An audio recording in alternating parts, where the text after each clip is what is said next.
Weirdos. It is Thursday again. My name is Mackenzie, and I am joined, as always, by... I'm Sarah. I'm Chris. And this podcast is for Weirdos.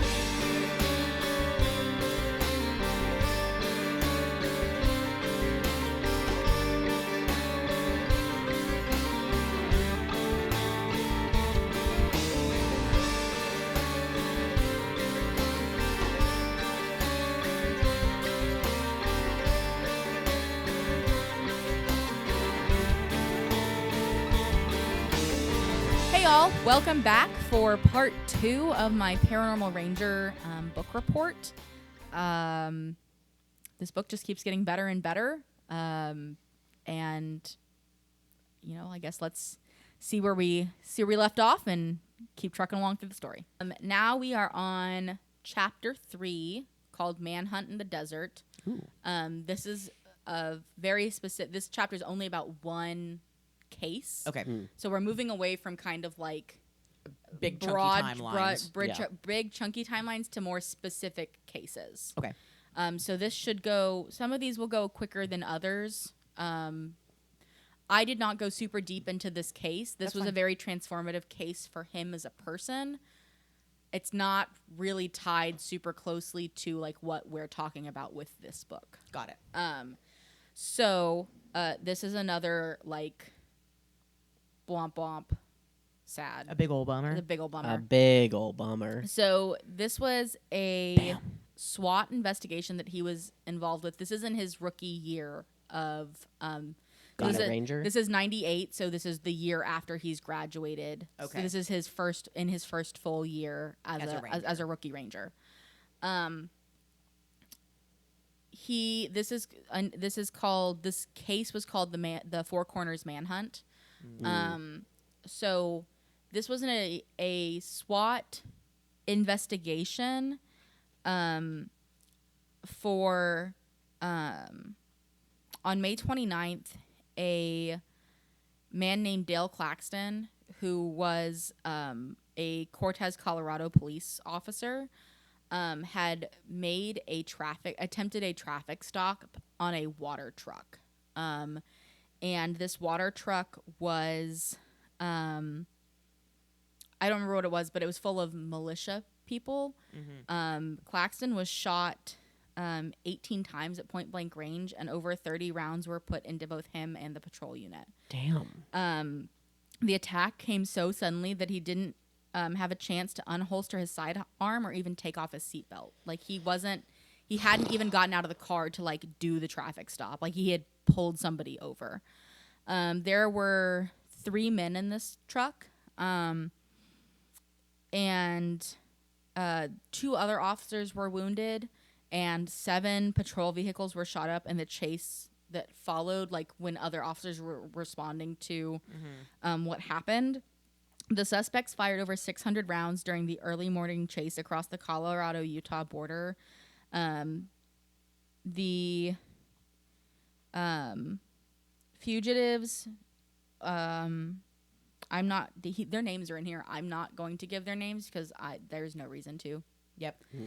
Basically, one of the fugitives, a week after this initial chase, one of the fugitives is in another gunfight with authorities.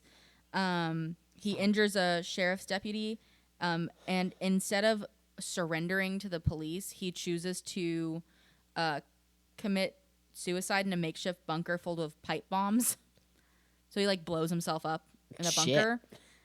Jesus. The other reason is this manhunt lasted for months. I mean, they were rotating multi-departments. They were pulling in various people. Right. At one point, the reason that that Milford gets pulled in is his sergeant needed him to help the Shiprock police. There had been a report of one of the fugitives being in the Four Corners area.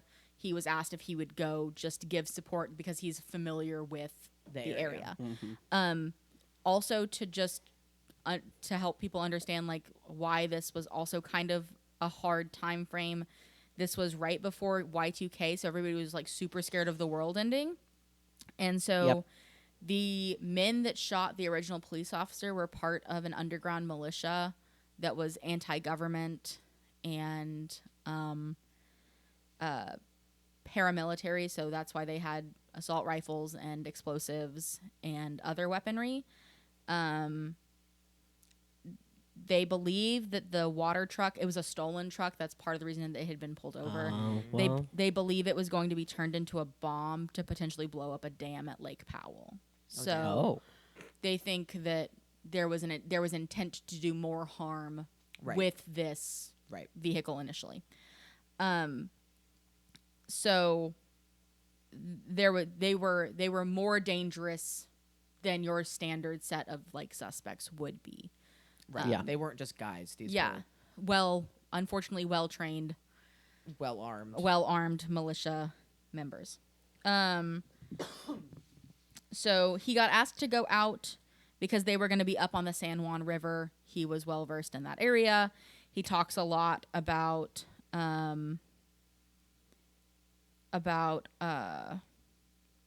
like helping the SWAT team, like just like doing the back spots for the SWAT team.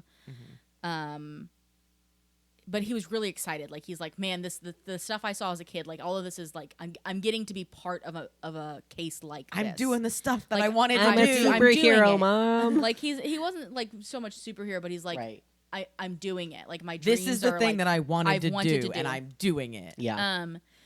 One of the nights that he was wearing, they were doing a night patrol. He talks about, laying on his stomach in a riverbed, and he's just being eaten alive by every bug known to man, right? Like he's miserable. But anyway, But I'm doing it. I'm doing it. He's one of the nights he's like talking to one of the guys that he's out with, but he's wearing night vision goggles for one of the first times. And so he's like looking up at the sky going like, "Oh my gosh, look at all the detail you can see with Night vision goggles." And so he's like looking around, and all of a sudden he sees what he thinks is a satellite. And so he's like he's like, "Oh, this is, night vision. This is fucking cool." Neat. And he's looking at the satellite, and all of a sudden it like starts like turning back on itself and going around, and like That's not a satellite. kind of looks like a bumblebee, like doodling around in the sky, like spinning back on itself, speeding up, slowing down, like not staying in a set trajectory. Not a satellite. Nope. It didn't make any kind of craft noise. There was no noise associated with it. He takes off the night vision goggles. He can still see the craft, and it is amber in color. Okay. Classic. So he's like, "Man, do I call out and say something to like the guy that I'm with?" And he's like, no, it's probably going to disappear. And it does. It's gone within a minute. He's like, "Great, I would have looked like an idiot." Like, right. Glad I didn't. You see like that, Jeremy? And Jeremy's like, huh? No. He specifically, Boy. the guy that he's working with is named. What if it was Jeremy? No, it's not. You're gonna laugh at this. His name. Oh my fucking god! Turn the page. John No. His name was Cornelius Thomas, and he went by Corny. Hell yeah. Cornholio. So he's like, I was gonna get Corny's attention, but I didn't want that. Corny, you saying this? So, Huh? then Saying what? he brings this up because, 10 years later, remember this is taking place in 1998. In 2008, he sees this same craft again. Weird. He says the northern part of the reservation there'd been a bunch of storms, really heavy rainfall. So he and his partner, John Dover, were informed that they thought somebody had drowned while attempting to swim across the river. Oh, no. Don't do that. If there's floodwater, do not swim in it. No. They hadn't been able to recover the body if there was somebody drowned yet. So that's why they had called upon the Rangers to be like, "Can you please help us see if you can retrieve this person. So they had gotten pretty high up in the boats, but then there was like debris field of like logs and branches and shit, and they're like, "We're not going further. We're gonna hurt ourselves." So he's like lying on his cot. They had eaten MREs or something horrendous, and he's like looking up, and he sees an amber color light or an orb that appeared 2 to 3 times larger than the average satellite. And it was moving, unlike a satellite, it was moving in a clear and consistent, sharp zigzag pattern. And he is watching it and he hollers over and he's like, John, do you see that? John, look at that. John. And he points up to it and they begin to watch, and the object was moving across the sky west to east. And as it approached the 12 o'clock position, they could clearly see 2 F-16 military fighter jets with their afterburners on. Where are they? Directly behind the object. They chasing it. They're chasing it. When the object in its zigzag gets just past the 12 o'clock position, it instantly accelerates towards the east, maintaining the same zigzag pattern. And then it was 2 seconds later all the way on the edge of the eastern horizon. Damn. It basically left the 2 F-16s sitting practically still. The speed and performance of the object was certainly not of this world. In 2008? 2008. Okay. I had never witnessed anything move at such a speed ever. Given the distance the object covered and the time, it would have to have been traveling something like 10,000 miles per hour.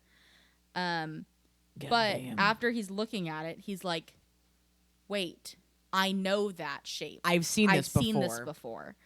That's gotta be an uncomfortable feeling. So that's his the case, the manhunt case that he's on when all of this is happening.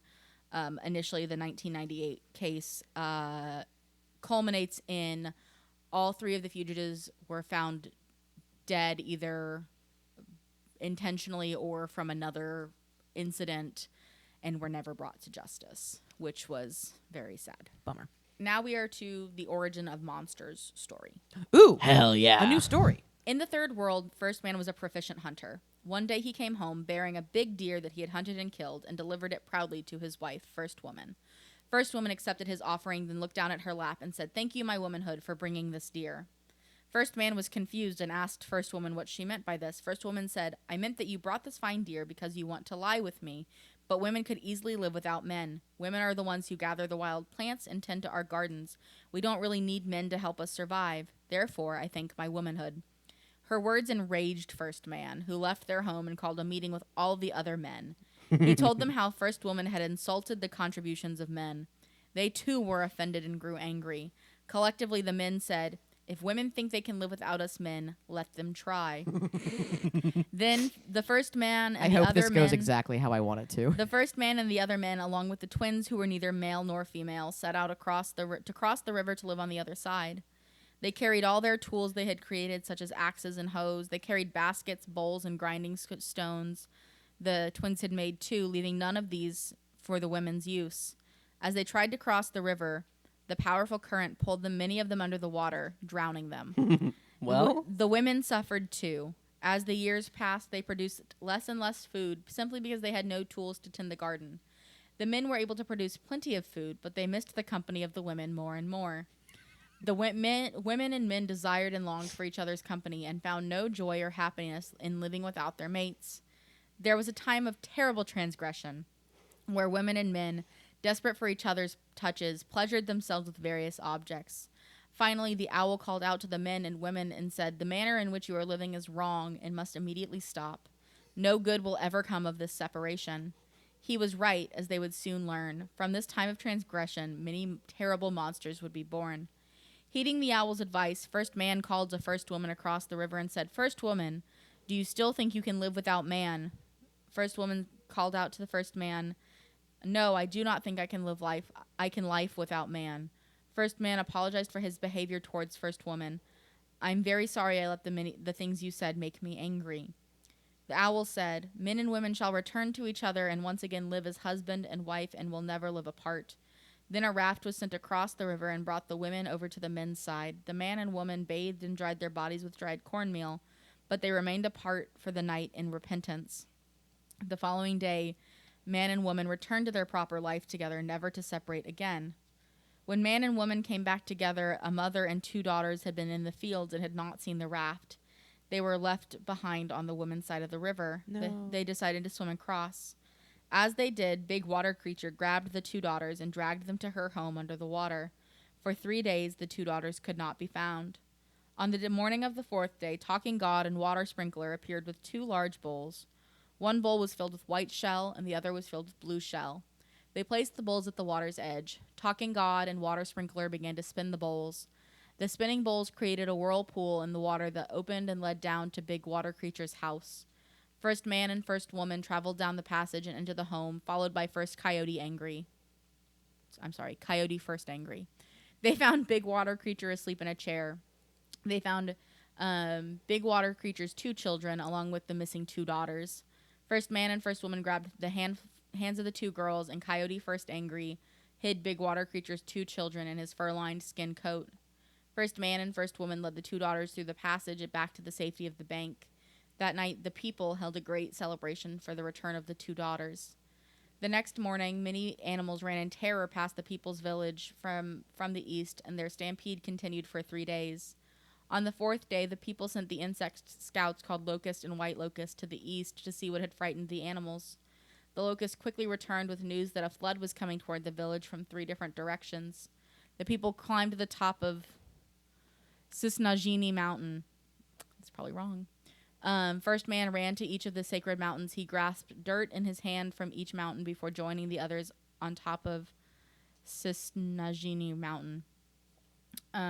Turquoise Boy came bearing the great male reed. First man planted the reed on top of the mountain. The people blew wind, and the reed grew and grew until it reached the sky. Woodpecker hollowed out the reed to make a passage for the people to travel. The people, 4 holy people, and Turquoise Boy began to climb the reed until they reached the 4th world, the waters of the flood surging at their feet. What about the girl who had the woman read? I was like, what about White Shell Girl? What about White Girl? White Shell Girl, who was neither male nor female. Girl nor boy. What about that one? What about that one? I don't know. It's okay. I'm not asking you. I'm asking the lore. I'm invested in this creation story. I really like this creation story a lot. I do appreciate that First Man did apologize. Yes. So, I'm sorry I let you hurt my feelings. Yeah, I'm sorry I was hurt by you being right. I'm sorry I was hurt by you being competent. Chapter 4 is called The Paranormal Rangers. It covers the year 2000. Okay. To 2002-ish. I was like, only 1 year? Like 2000, 2002. 2000 was a busy year. Basically, after the Four Corners manhunt, his life did not slow down. He worked a lot of event security details, protection, different things like that. He actually covered and coordinated the security for the 2002 Olympics. Oh. In Salt Lake City, yeah? In Salt Lake City, because they had a Navajo Nation like pavilion or something like that as part of it. So there was a mini Navajo, I think, athletes that participated in that. Cool. He also talks a lot in this chapter beyond like people that he protected and different things like that. He talks a lot about his partner John Dover and like how they kind of came together. He says they bonded over things like John had been in his career for about 10 years before he met Milford. Okay.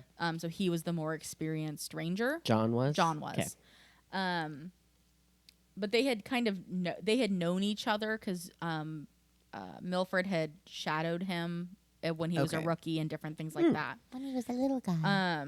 But he repeatedly says he's like a very well respected ranger by a lot of people. Yeah. He's somebody that he like looked up to a lot when he was a rookie.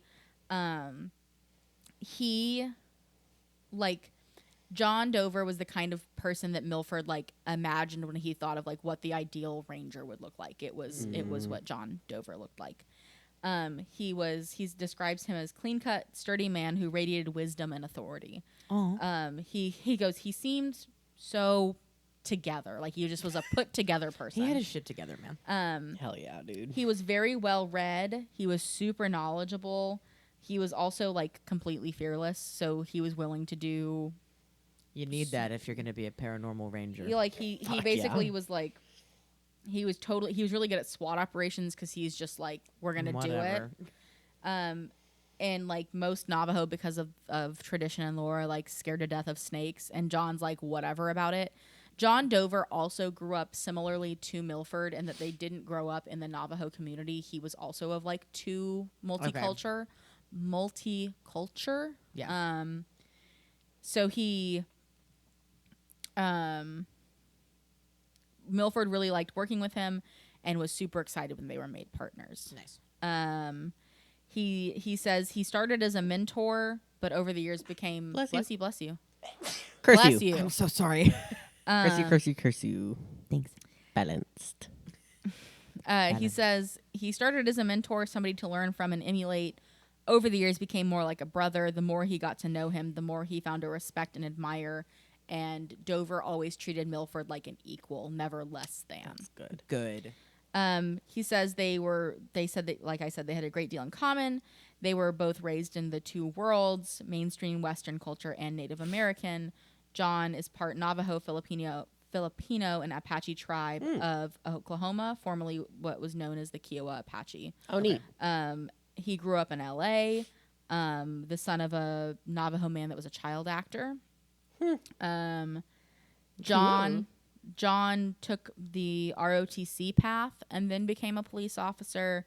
He actually won so many awards in his class at the police academy that they had to change the categories so other people could win awards also. Like we have to create like a white people category. Here's the John Dover Award, and here's the categories for everybody else without him. Yeah, basically. That's so funny. They're like, quit being so good at everything, guy. He basically applied for the Navajo Ranger job without really knowing what it was, and they were like, "You're so good, hell yeah." They're like, take "Yeah, you." we would kill to have you on the force, man." Yeah, it's like anything anything you want, you can have. He had worked in many branches of resource management and law enforcement. He was also an EMT, the only Navajo Ranger that Milford knew of that was also an EMT. Well, that's good. Yeah, I mean, so- it's bad that there aren't more, but it is good that they That's a had one. good crossover of skills. When Milford Right, especially for the like ranger part of it. Yeah, when Milford initially met Dover, Dover was working specifically in archaeological enforcement. Okay. Yeah. He actually had created his own enforcement program under the archaeological department, seeking out congressional funding for a program entirely devoted to the protection and preservation of archaeological resources.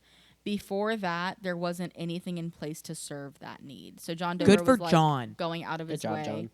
John. We love to see it. He says We like do. basically Milford says like there were some other people involved, but like John Dover was the driving force Right. behind this program. They also bonded over like art and photography, Artistes. and some different things Art. like that. But realistically, like that they were also very different. Right. They were very much like, he compares them to the Odd Couple from the 1970s show. He's like, who does he say? John was more like Oscar without like the kind of messy slouch. Okay. Because he says, it's Oscar and Felix are the names of the Odd Couple characters. Oscar was the easygoing, messy slouch, and Felix was the uptight, overly organized, obsessive, compulsive cleaner. John is certainly no slouch, but he's right that the Odd Couple perfectly captures the dynamic of our relationship. Like, back to that attention to detail being something that was really strong in Milford's personality. Right. Like, he was real anal about, he loved the minutia of paperwork as a cop and like different things like that. Disgusting. And I'm like, that sounds horrendous. No, thank you. It's why I could never be work in conservation in the museum or like that kind of stuff, because I hated that paperwork. I have done a collections internship. Yeah, collectioning. I know you love it. I don't understand. I love paperwork. Gross. That's why we're a group. You're the paperwork guy. So, this is the when you find out the origin of like when they got put on paranormal cases, and then it'll Great. lead into their first big. The next chapter will be their first big case Okay. as the quote unquote Paranormal Rangers. So again, this is 2002 ish. Chief Butler, who's the current Navajo Rangers chief, calls a department-wide meeting to discuss an incident. He said that there had been a complaint made against the Navajo Rangers by an elderly woman who lived in the Chusca Mountains. She claimed to have witnessed a Bigfoot step over her sheep corral and walk off with one of her sheep. And when she reported the incident, two rookie rangers were dispatched to investigate the case. And they didn't were assholes. They didn't take her report seriously enough for her liking, leaving her angry and upset. One of those rangers was a known joker, class clown type who was always laughing and carrying on, so it wasn't too surprising that she ended up complaining about the ranger's attitude and behavior. But Chief Butler saw her complaint as an opportunity to address a larger need in the department. And he was basically, Chief Butler, like, reamed everybody and then went, because he had he was a had a really good career. And he looks over basically at Milford and Dover and goes, from now on, reports like this one are going to be investigated properly. And you two guys are going to oversee the cases. Because these are going to get investigated and you're going to do it. He also thought that because culturally they were the best suited to these kinds of cases, as they had not grown up fully in the skepticism. Because they had the skepticism, they were influenced by Western culture. They were not as tied to the taboos that somebody that had lived their entire life on a reservation might be. Right. Mm-hmm. John wasn't afraid of snakes and yeah. So he says, like, we didn't grow up entirely on the reservation like a lot of the other rangers, so we didn't have any hang-ups about the paranormal. We were, of course, taught not to leave our hair, nail clippings, or any bodily fluids where witches could find and use them, but we didn't grow up steeped in Navajo beliefs the way many others did. In every culture, there are taboos, forbidden acts, behavior, objects, and even thoughts. And some of the taboos related to the paranormal in Navajo culture are like children are taught not to speak idly of the dead or use the name of a person who has passed on after the sun goes down. It's for the same reason Navajo people do not whistle at night. They do not wash their hair or chop wood after dark, stack rocks, place ash at the base of a tree, or have any contact with owls, who are thought to be omens of death and spies for evil spirits. Fascinating. It's widely believed in Navajo culture that if a person is experiencing something paranormal, it means their life is out of balance and they are not in harmony with their surroundings. So because of these taboos, most people that grew up on a reservation is going to be like, I am not coming near this shit. You're out of your mind. I'm not coming near it, and also I'm not going to talk about it. I'm not going to report this. Exactly. I'm not going to call anybody. Yeah. So, and as we're reading through the Navajo emergence story, many of these taboos are rooted in the things that happen in those stories. Right. So, Milford himself is half Navajo, part Cherokee, and also part Irish descent. So he was very much like mixed culture. Right. So he, like we've talked about previously, was very was able to like separate himself from these taboos and things like that.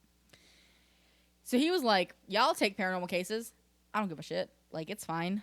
But they were like, they were like happy to take these on because they know that they're not uncommon, but trying to figure out the system to put these in place was where they were struggling. So these cases were often ignored by other officials because the people were drunk or had some kind of mental illness, which left the members of the community feeling alone and uncared for. And Milford thought that everybody deserved to be taken seriously, no matter how like unusual their report might be. Right. And he thought, he was like, listen, I might learn something from this. Like, it'll be cool to at least learn. But they did have to like figure out how to modify the paperwork and stuff, because there's not a code for Bigfoot. There's not a code for aliens. There should be a code for all that. So they had it's one code. It's this person's insane. So they basically had to create their own SOPs, standard operating procedures. When someone calls about Bigfoot, do this. Yeah. Yeah. But majority of the time they had to just adapt, and they did a lot of trial and error and learning over time as they got used to doing these cases. Especially because unlike a criminal case, there's not a suspect to bring to justice. There's not necessarily physical evidence. there's all of those things. And he literally says it wasn't like we could use pepper spray, a baton, a taser, or even a firearm or something on a ghost. He's so Good point. Good point. Good point. Good point. Contrary to a lot of people's beliefs, you can't shoot a ghost. You cannot shoot a did ghost. they did turn to Navajo medicine and the expertise of the medicine men to be able to protect themselves and to clean the personal space around us and keep themselves in balance. So they did Hell yeah. Nice. turn to their culture for that kind of protection. Good. But they also, their main goal, that no matter whether they could find something evidence-wise or not, was to make sure that they felt listened to and cared for, and that they were important to the community, regardless of regardless of what comes from this. Right. I love that. That's the most important part about things like that. Absolutely. Right. Like their whole goal is we just want to make sure that these people feel heard.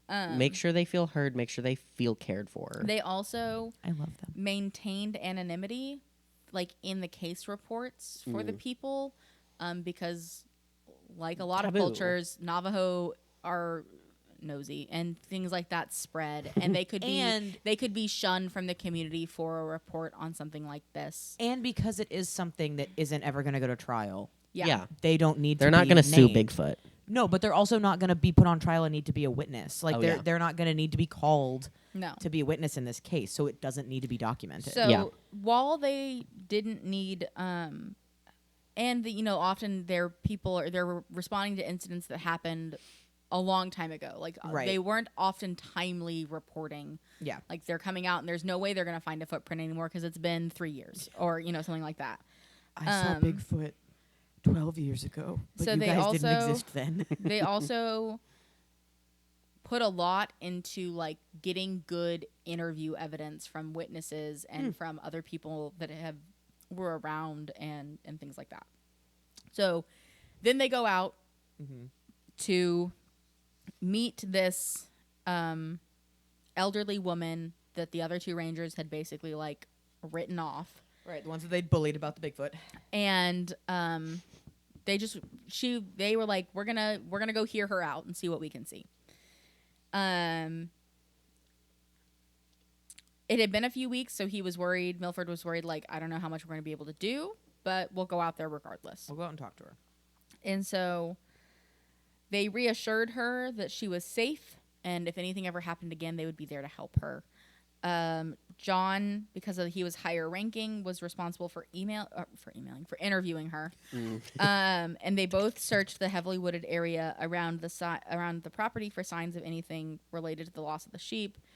They weren't able to recover the sheep or find any remains, and they didn't find any evidence of the creature either. Oh. Can you imagine watching Bigfoot steal one of your sheep and just not being able to do anything? Just be like, Yeah. And Bigfoot turning around being like, nobody will ever believe you. Like, But John was like, Bigfoot does not believe in you. John wanted to make sure he had done everything that he could for this woman, so he returned a couple days later and did more surveillance, and then that's so sweet. He had been out for, like, he was out on and off all day, did some foot patrol. He heard noises in the woods, like what sounded like a loud animal moving around, but nothing ever seen.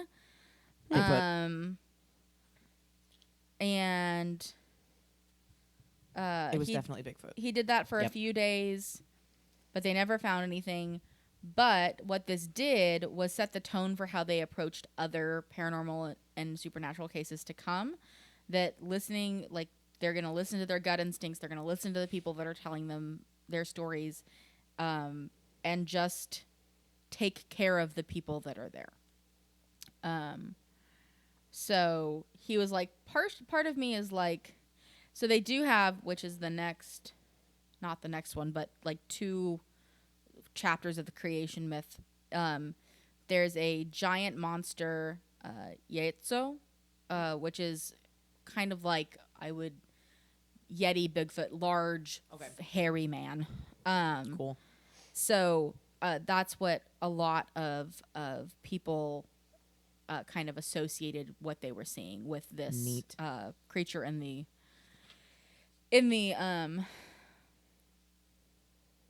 creation myth. Thank you. You're welcome. But yeah, they were filling a need.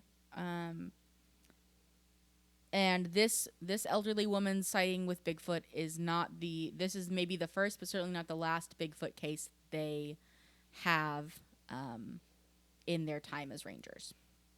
So now we are on to the fourth world. The fourth in world. the creation story. That's so many worlds. We're on the last world. Okay. This is our world, then. Yes. This is the world that we live in. All the people climbed out of the reed and emerged safely into the fourth world, the shining world, which would be their final home. But something was wrong. Oh. The flood waters from the third world still rose beneath their feet. Big water creature's head suddenly popped through the opening in the reed. Her long, matted, curly hair floated on the surface of the water, and lightning flashed from her horns. First man asked her, "Why did you come here?" Big water creature said nothing, but Coyote, first angry, said, "It is because of this." He stepped forward and opened his coat and presented Big Water Creature's 2 children he had taken.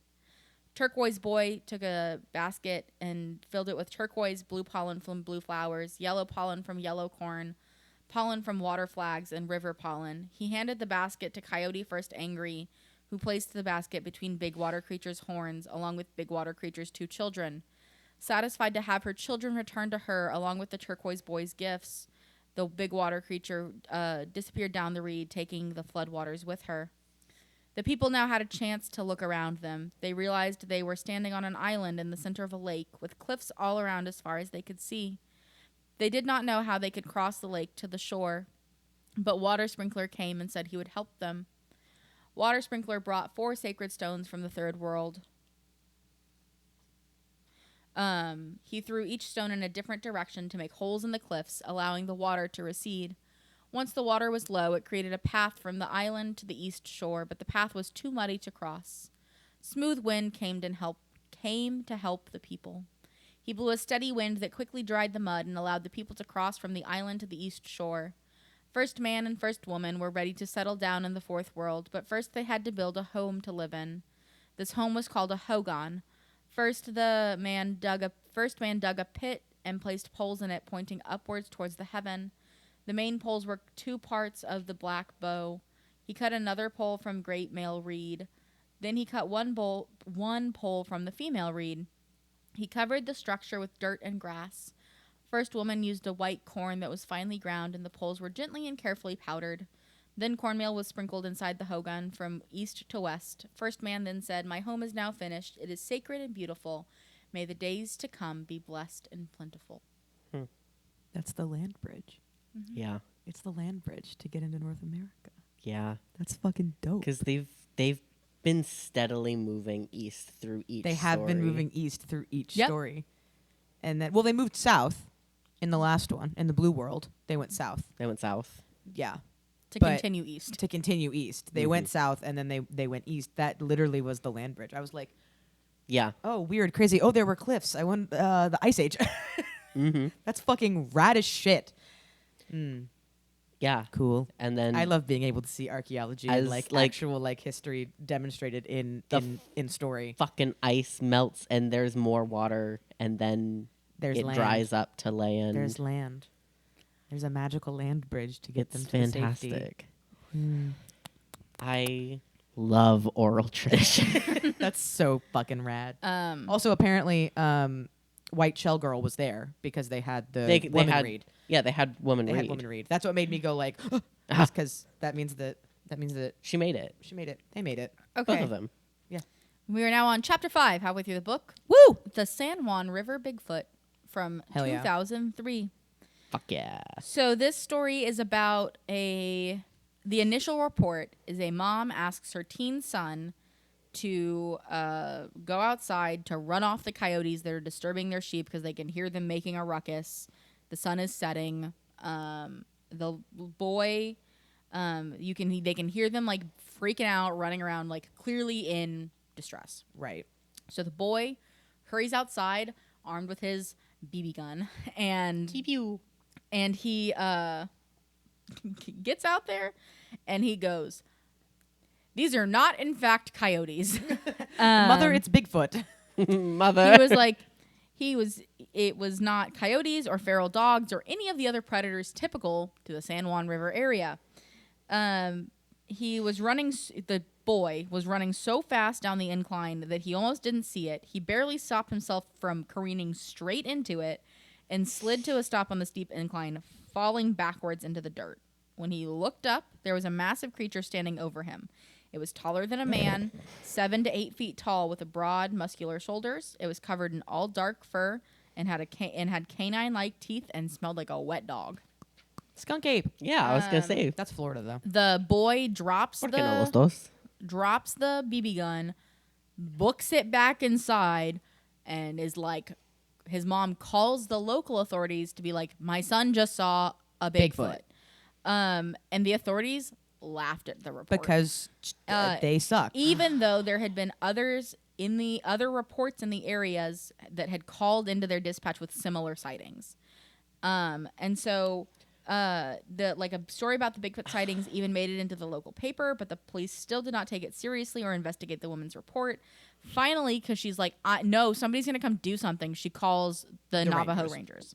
I mean, okay, even if, like, it's not actually Bigfoot, if you're getting multiple reports of some big hairy guys fucking with people's livestock, you should go investigate. You should probably go investigate. I mean, maybe it's just some shitty teens. Maybe it's a guy in a gorilla costume fucking with people's livestock, but you should still go check. Yeah, you should still go check because, like, what if it is a guy, like, fucking around with somebody's livestock? Like, that's fucked up. Crimes. So Milford and Dover go interview the boy. Sorry. Knock it off. Poor boy, is still terrified. Right. Yeah. He's like trying to tell a story and like teary-eyed teenage boy, so scared, does not want to go back out to the pasture, doesn't want to go outside, doesn't want to leave his mom. Like, he is so scared to encounter this again. Poor little guy. That's a baby. So they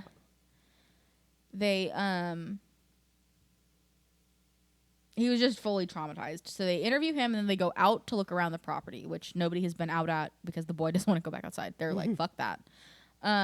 They found very obvious evidence of a disturbance that they could not attribute to ordinary animals or events.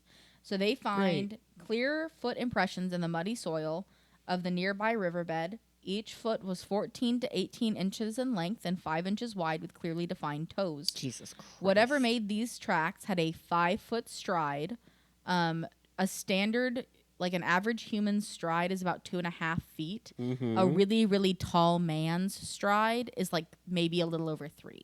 Right. So even like the tallest man you can think of is not going to stride more than about 3 feet.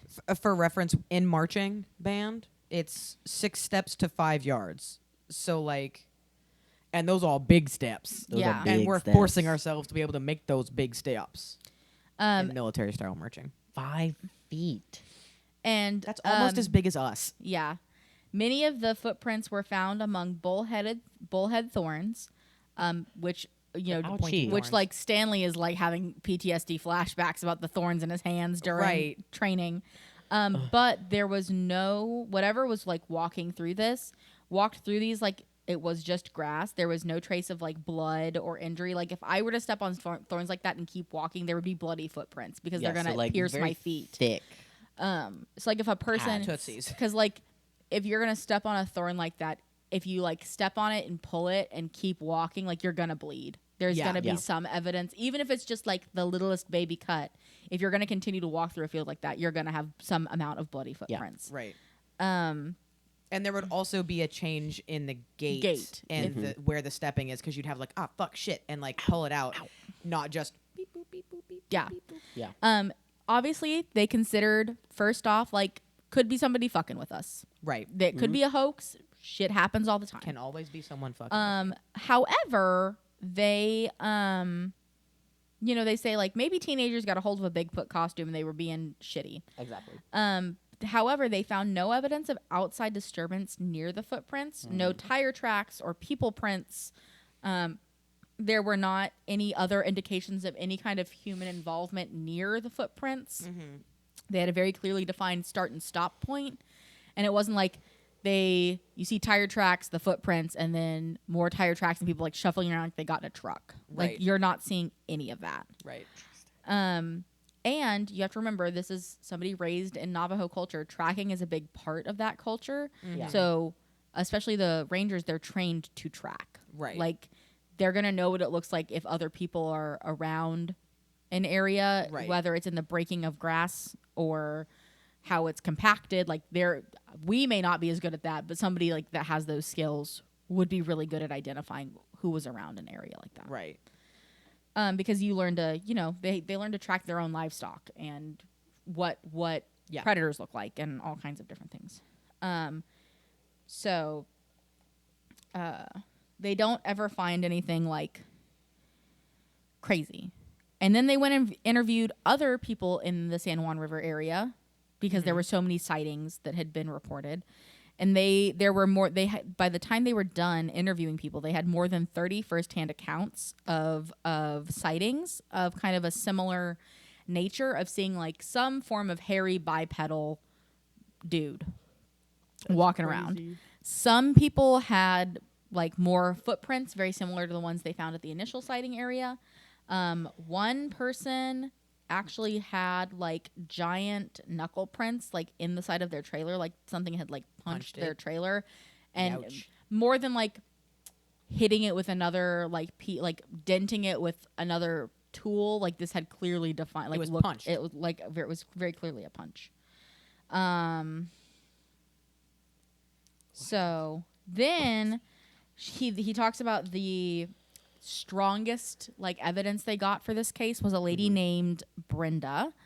Hi, Brenda. It is the initial sighting it starts at 10:30 p.m. Her husband has recently left for a night shift job, so she is at home by herself with her children. She has locked the door. She's trying to get everybody kind of wound down, or the kids may be already in bed. Those kinds of things. Then she hears like heavy footprints or footsteps on the porch, and she thinks maybe it's a mountain lion. Sometimes they're out in the middle of nowhere. Sometimes animals wander, so she doesn't think a ton of it until something starts rattling the doorknob. No, Bigfoot, you can't come in. I mean, that could still be a bear. And she like gathers her courage. And she unlocks the deadbolt and opens the door. I'm like, stupid. Do you not have a peephole? I was like, why would you do that? Or a window next to your door? And I was like, in my notes, I put dummy. Because I would not, that late at night, you couldn't pay me to open my door. She opens the door and she sees a tall, black-haired, scraggly creature. Not as bulky as the other ones that have been mentioned, a little bit thinner. And she goes, fuck that, because they kind of like look at each other, and then the Bigfoot takes off west, like is like deuces. He's ding dong ditching her. Ding ding. And then she relocks the doors and shuts all the windows. She's like, we are not doing this tonight, which was good. I appreciate that, because 30 minutes later the creature came back and did it again, and then did it on and off throughout the night until the sun finally rose and the creature disappeared. So Brenda had a very long night. Poor Brenda. And then once the day broke, she went outside with her children to investigate, and they found a huge footprint outside of the home just behind her daughter's bedroom. Very similar, about 18 inches in length, 5 feet wide, to the one that had been found, the others that they had found. And she's like, this thing could have gotten into my house if it really wanted to. Like, it would be strong enough to rip the metal and just come inside. And so she puts game cams out. Good. Like, she puts out trail cams. And she captures a small Bigfoot, what they think might be a juvenile Bigfoot. It's a lanky teen. Suddenly seeming to appear as if, like, shooting up from the ground. Next to an above-ground swimming pool. It's paranormal Bigfoot. I don't like that. Taking off to the west in the same direction as the creature that had been on her porch. And it did not appear to be the same Bigfoot that had come to her porch originally. Different guy. This was a different size, otherwise nearly identical. Oh my God, and so he says, did this mean Bigfoot was not a singular creature, one unique cryptid, as the urban legends seem to suggest, but in fact a species of paranormal being, with several individuals running amok in the area. Brenda was pumped by her catch, and she Girl, me too. She Girl, I'd like to see it. heard her neighbors had also had some Bigfoot experiences, and she goes and puts trail cams up at their houses. Hell yeah. And Fuck she yeah, Brenda. captures a silhouette of something like tall and shaggy haired just standing motionless outside their horse corral. Horrible. I want to know which way it was looking. Was it looking at the horses? No wonder like horses are just like because of scared. Because of all of this report, they choose to put together a 3-day operation with overnight surveillance in the area. Fuck yeah. So they created a 7-man tactical team consisting of the 2 of them, 4 Navajo Rangers with SWAT experience, a ranger was from a special assignment unit, and had military background, and then Stanley's cousin Tony, who's an AV specialist and camera operator who worked for people and organizations like National Geographic, Travel Channel, Jamie Oliver, and Coolio. Coolio. So Tony already, he was interested in the paranormal, so he was like, hell yeah, let's do this. So they do a lot of, once they get all the protocols in place, because they also still have to get all the authorization to do an operation like this. Right. And they're like, this is a pain in the ass, but we've got to do this. So they got all this stuff done, and they're they're doing nighttime patrols, daytime patrols, tracking along the river. So they're using this kind of path, this continued river path, pretty regularly. Mm-hmm. And the morning of either the 2nd or 3rd day, Milford does not remember exactly which day it was, they find a log blocking this path that they had been using regularly. The log was 10 feet long and 3 feet wide and weighed 1,000 pounds. Big log. It had clearly been moved by something and put onto the path. It wasn't close enough to the water to have floated down the river and gotten caught. And the area, when they did, kind of tracked the breakage from the log being moved, the area that it was found in would not have been accessible by machinery. So it wouldn't have been able to be moved by with a backhoe, because that's what it would have taken, is a backhoe or a crane or something to move the log this size. There was no evidence Bigfoot just found a stick. of any machination, and that it wouldn't have been able to access it via driving. They took tons of pictures and videos of the tracks, but were unable to, they never saw a creature. Mm-hmm. They did, so this log incident was something is watching us and knows we're looking for it. Right. And so it showed where the cameras are. It showed this real intense, it showed Milford the deep intelligence that these creatures had. And then they also at night were hearing grunting Bigfoot calls in the woods. So they have recordings of the calls. Amazing. And then they also in this found a tuft of hair that had been caught in a barbed wire fence. It was 3 to 5 inches in length and contained black, white, and grayish strands. This tuft actually had tissue attached at the root where it was pulled out. So they were able to send the tissue off to do a DNA sample on it. And the lab was unable to identify it, sending back unknown carnivore.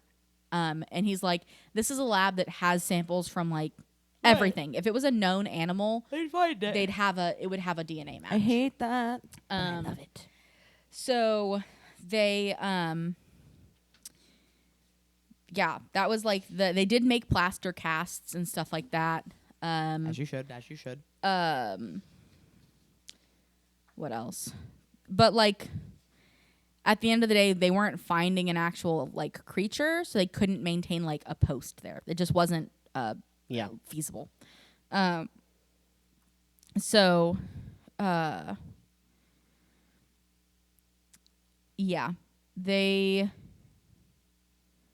followed up where they could, but at the end of the day, this case kind of fizzled itself out because they just didn't have the funding to maintain it. And they wanted to protect the people that had reported the case to begin with and not just make a big public hoopla about it. Yeah.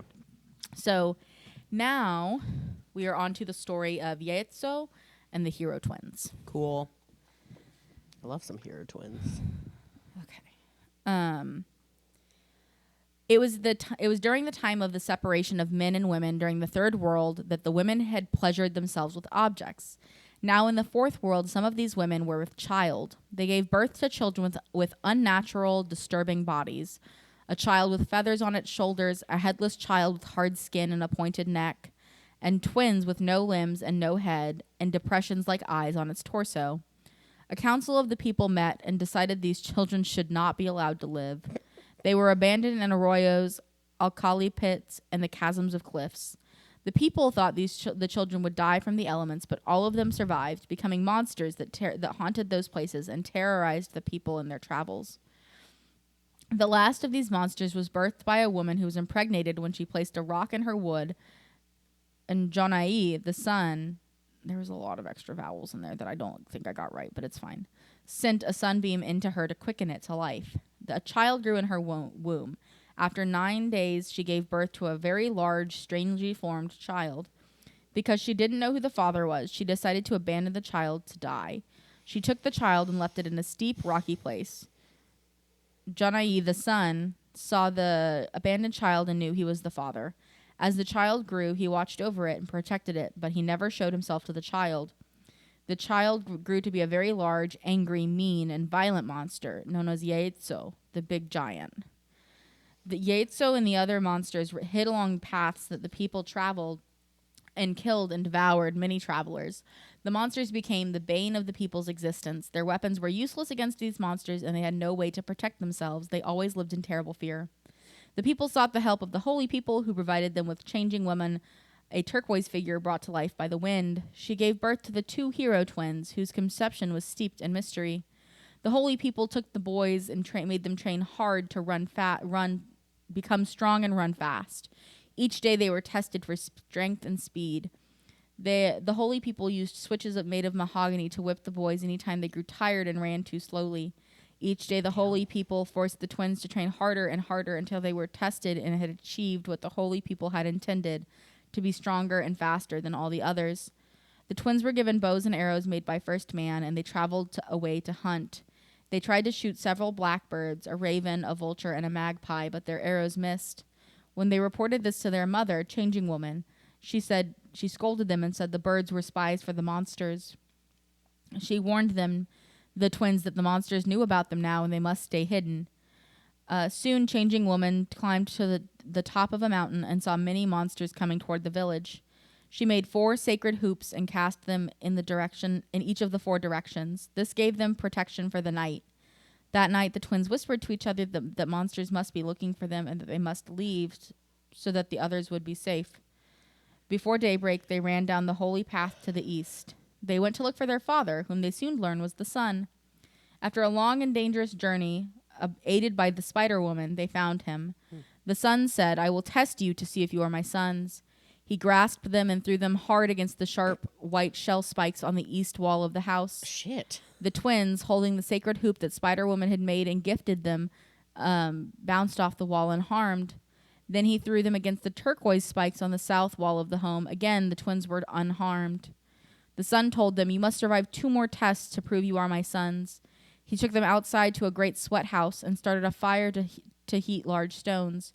As he did this, the wind came up to the twins and whispered, "You must dig a tunnel to the outside and hide there." The sun commanded that they enter, which they quickly did. Then he asked, "Is it hot in there?" The twins answered yes, as they hid in the tunnel that they had dug. The sun poured water on the hot stones, and they burst into steam inside the sweat house. The twins soon crawled back into the sweat house. The sun asked, "Is it still hot in there?" The twins replied, "Yes, but not as hot as it was before." The sun opened the door and let the twins out. The sun said, "I guess you are my sons. Come back inside the house, and we will share a smoke." The sun turned to go back into the house. Wind came up to the twins and said, "Careful, the tobacco is poisonous." Wind gave the twins an antidote from spiny caterpillar to counter the effects of the poison. Sun prepared the pipe and drew smoke from it before he handed it to the twins. They each drew a puff and exclaimed, "What sweet tobacco!" Seeing they were unharmed, Sun said, "You truly are my sons. Why have you traveled here to see me?" The twins replied, "We have come to see you, Father, for help. The monsters are killing our people and destroying our homes." They asked their father for weapons to destroy the monsters.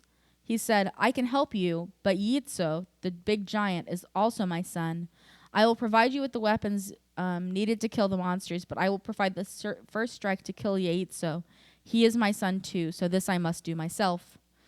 He gave the twins protective helmets and shirts made of armor made from flint scale. He gave them arrows of chain lightning and deadly sunbeam arrows. He gave each of his sons a knife with a hard blade and a broad blade knife made of stone. When the son left on his journey the next morning, he took the twins with him. The son told them, "You are my sons. Be brave, and you will succeed in your war against the monsters. In this war, you will make your final passage from boyhood to manhood." The son sent down a lightning strike to the home of Yitzo, and the twins slid down the lightning into the canyon. They heard the heavy footsteps of the big giant, Yitzo, as the walls of the canyon shook with each step. The big giant bent down to drink from a pool of water and caught a glimpse of the twins. He stood and stared at them for a long time. Then he shouted at them, but they did not understand what he said.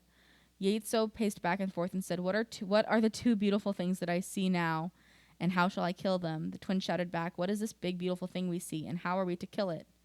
The wind helped the twins as they stood on the rainbow path. The big giant threw his great black knife, and the rainbow quickly rose.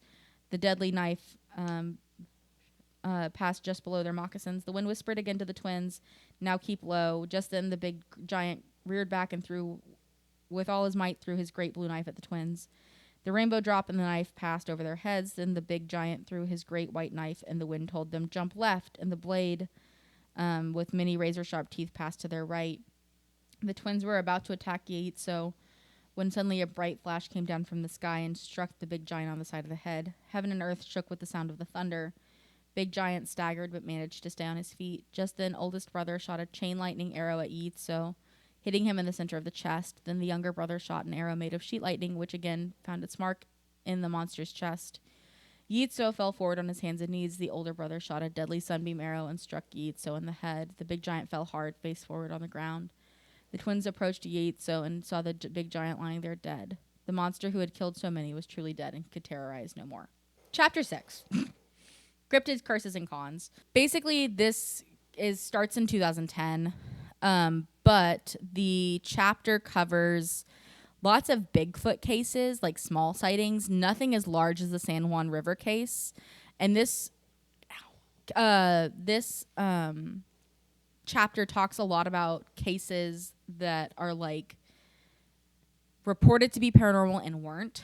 Okay. So there was a case that they were called out because there was a woman who lived out in a hogan near Gallup, Arizona, and she was like certain that witchcraft was being used against her. Mm-hmm. And nobody was really taking her seriously, but she was like super freaked out, and her mental health was like in shambles because she was so scared. Mm-hmm.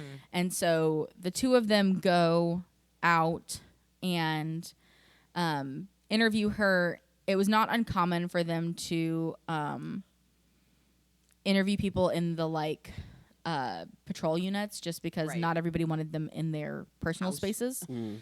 And it was a way for them to control like the space that they were in and protect themselves. So basically she was like super upset in her interview, and they ask all the questions like, do you have mental health problems? You know, do you have like your general stuff? And she was super honest and was like, yeah, I do have a bunch of mental health problems, and like showed them her like pretty heavy like prescription meds. Right. Which to them is like, well, from a law enforcement perspective, she can be considered kind of an unreliable witness, especially if you're on like some kind of psychotropic like medicine that can cause any kind of hallucination or those kinds of things. But they wanted to make sure she was heard because they're like, that's their job. They're like, just because she has mental health issues doesn't mean her report is any less valid. Right. And so because like you can be mentally ill and still see something fucking crazy. Right. And so she said that she had this hogan in Gallup, but had also moved to Phoenix a few years ago before, and kind of went back and forth between the two locations. Okay. And when she like was back on this most recent visit to Gallup, she was finding these little bundles of like leather and twigs in doorways and on windowsills, and like she would hear like tapping and scratching. A hogan is like a kind of like a teepee. It's like a fabric and wood structure. House. 6 feet tall at the walls and 10 feet tall at the center. Okay. So there's male hogans, which are usually used for rituals, and female hogans, which are used for living. Gotcha. So what they determined when they were like, they spent a couple of days investigating the area because, you know, they have had lots of Bigfoot encounters. They're like, who knows? Let's do some walking around. Mm-hmm. All they could ever find was shoe prints. And they went to the local medicine man and like asked about these bundles, and the medicine man like didn't laugh at them, but like laughed that somebody was trying to pass these off as like some kind of witchcraft, right? And are like, these are fake. Like somebody's just trying to scare somebody. Yeah, this is silly. This is silly, and basically, they determined the outcome of the case was that local drunks and transients had been using the woman's hogan when she was gone as like a crash pad. Because these kinds of buildings can't really be locked, right? Like, because of the nature of like how they're built, right? And so, they were just trying to scare her off so they could continue to like use her space as like a crash pad, and that sucks. It also.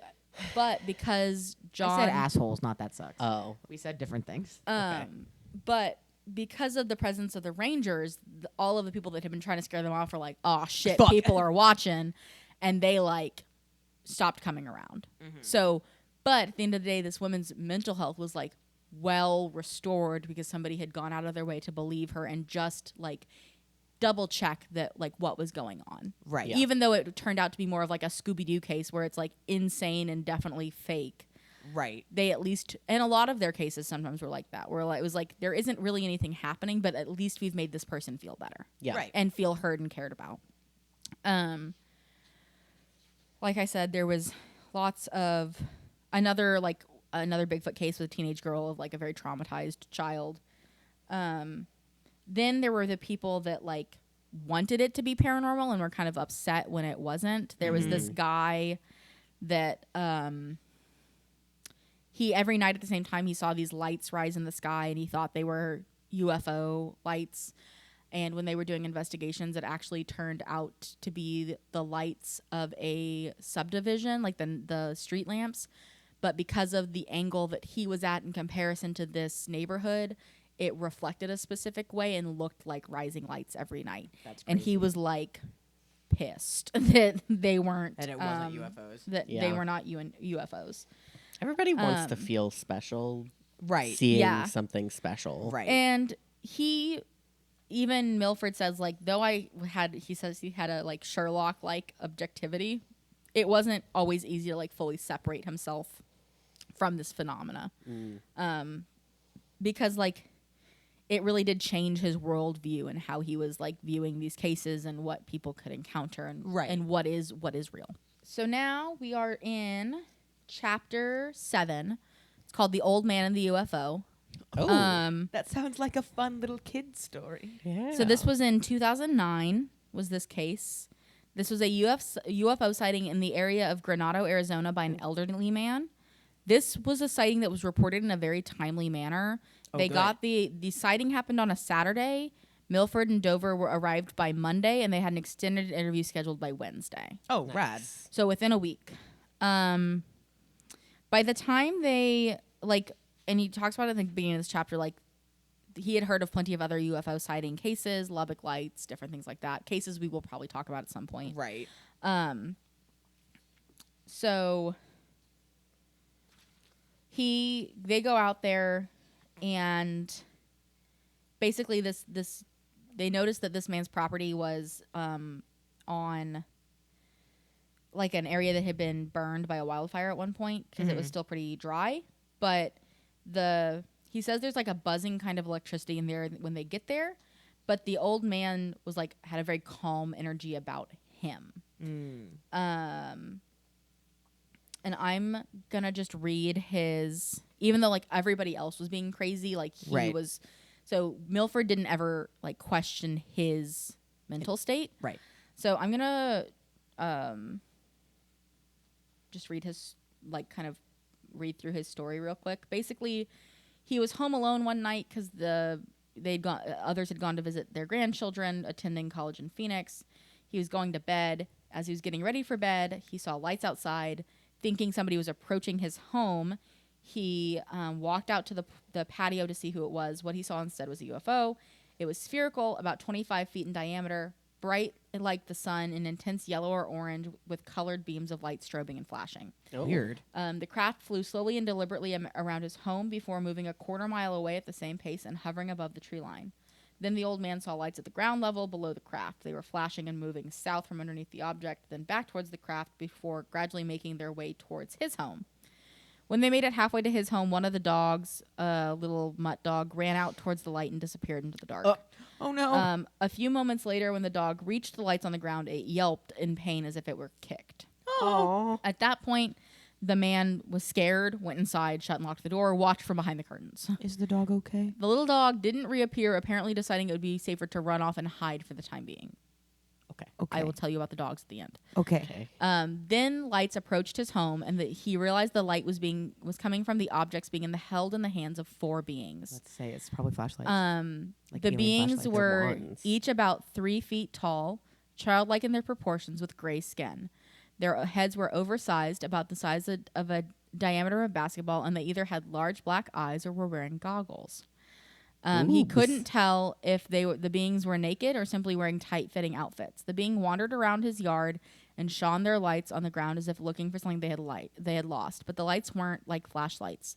Instead, they were more like laser beams, their lights not diffusing as a flashlight's would, but remaining in a tight 1-inch column or tube. Each being held a different color of light: red, blue, green, and yellow. It was completely silent outside. Neither the beings nor the ship made any sound, even though it should have been audible footsteps breaking twigs, etc. The old man had another dog, a mother with pups, that was chained up because she tended to be really aggressive and territorial. She did not make a sound and remained in the dog house with her puppies as the beings approached. She said, "Get fucked, losers." He basically watched as the aliens followed the lights around the side of the house. At this point, he gathered his courage and went outside to confront the beings. He followed them around the side of the house, and he tripped and fell. He was fine. It just took him a couple of minutes to get back to his feet because he's an 80-year-old man. Oh, no. And then by the time he got back to his feet, the beings were already back at the craft, which flashed all of its lights again and moved a few hundred yards to the south along the tree line before shooting off at an angle like a colorful bullet. And basically at the end of the story, the man shook his head and said he had never experienced anything like this and didn't know why it had happened. And Hey, so that's crazy. Yeah, it's That's super fucking insane. Super crazy. And even crazier is he only told the Rangers so that it was like archived. He was not interested in publicity. He had been asked about like TV, like being on TV and different things like that, and he turned it down every time.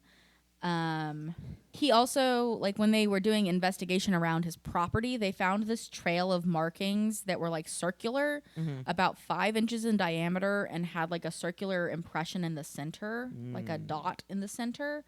So he said similar to a jackrabbit's, but with unique circular impressions inside each of the track. Oh, that's really weird. They had never seen anything like it. And then the trail of markings were circular and equally spaced, several feet apart.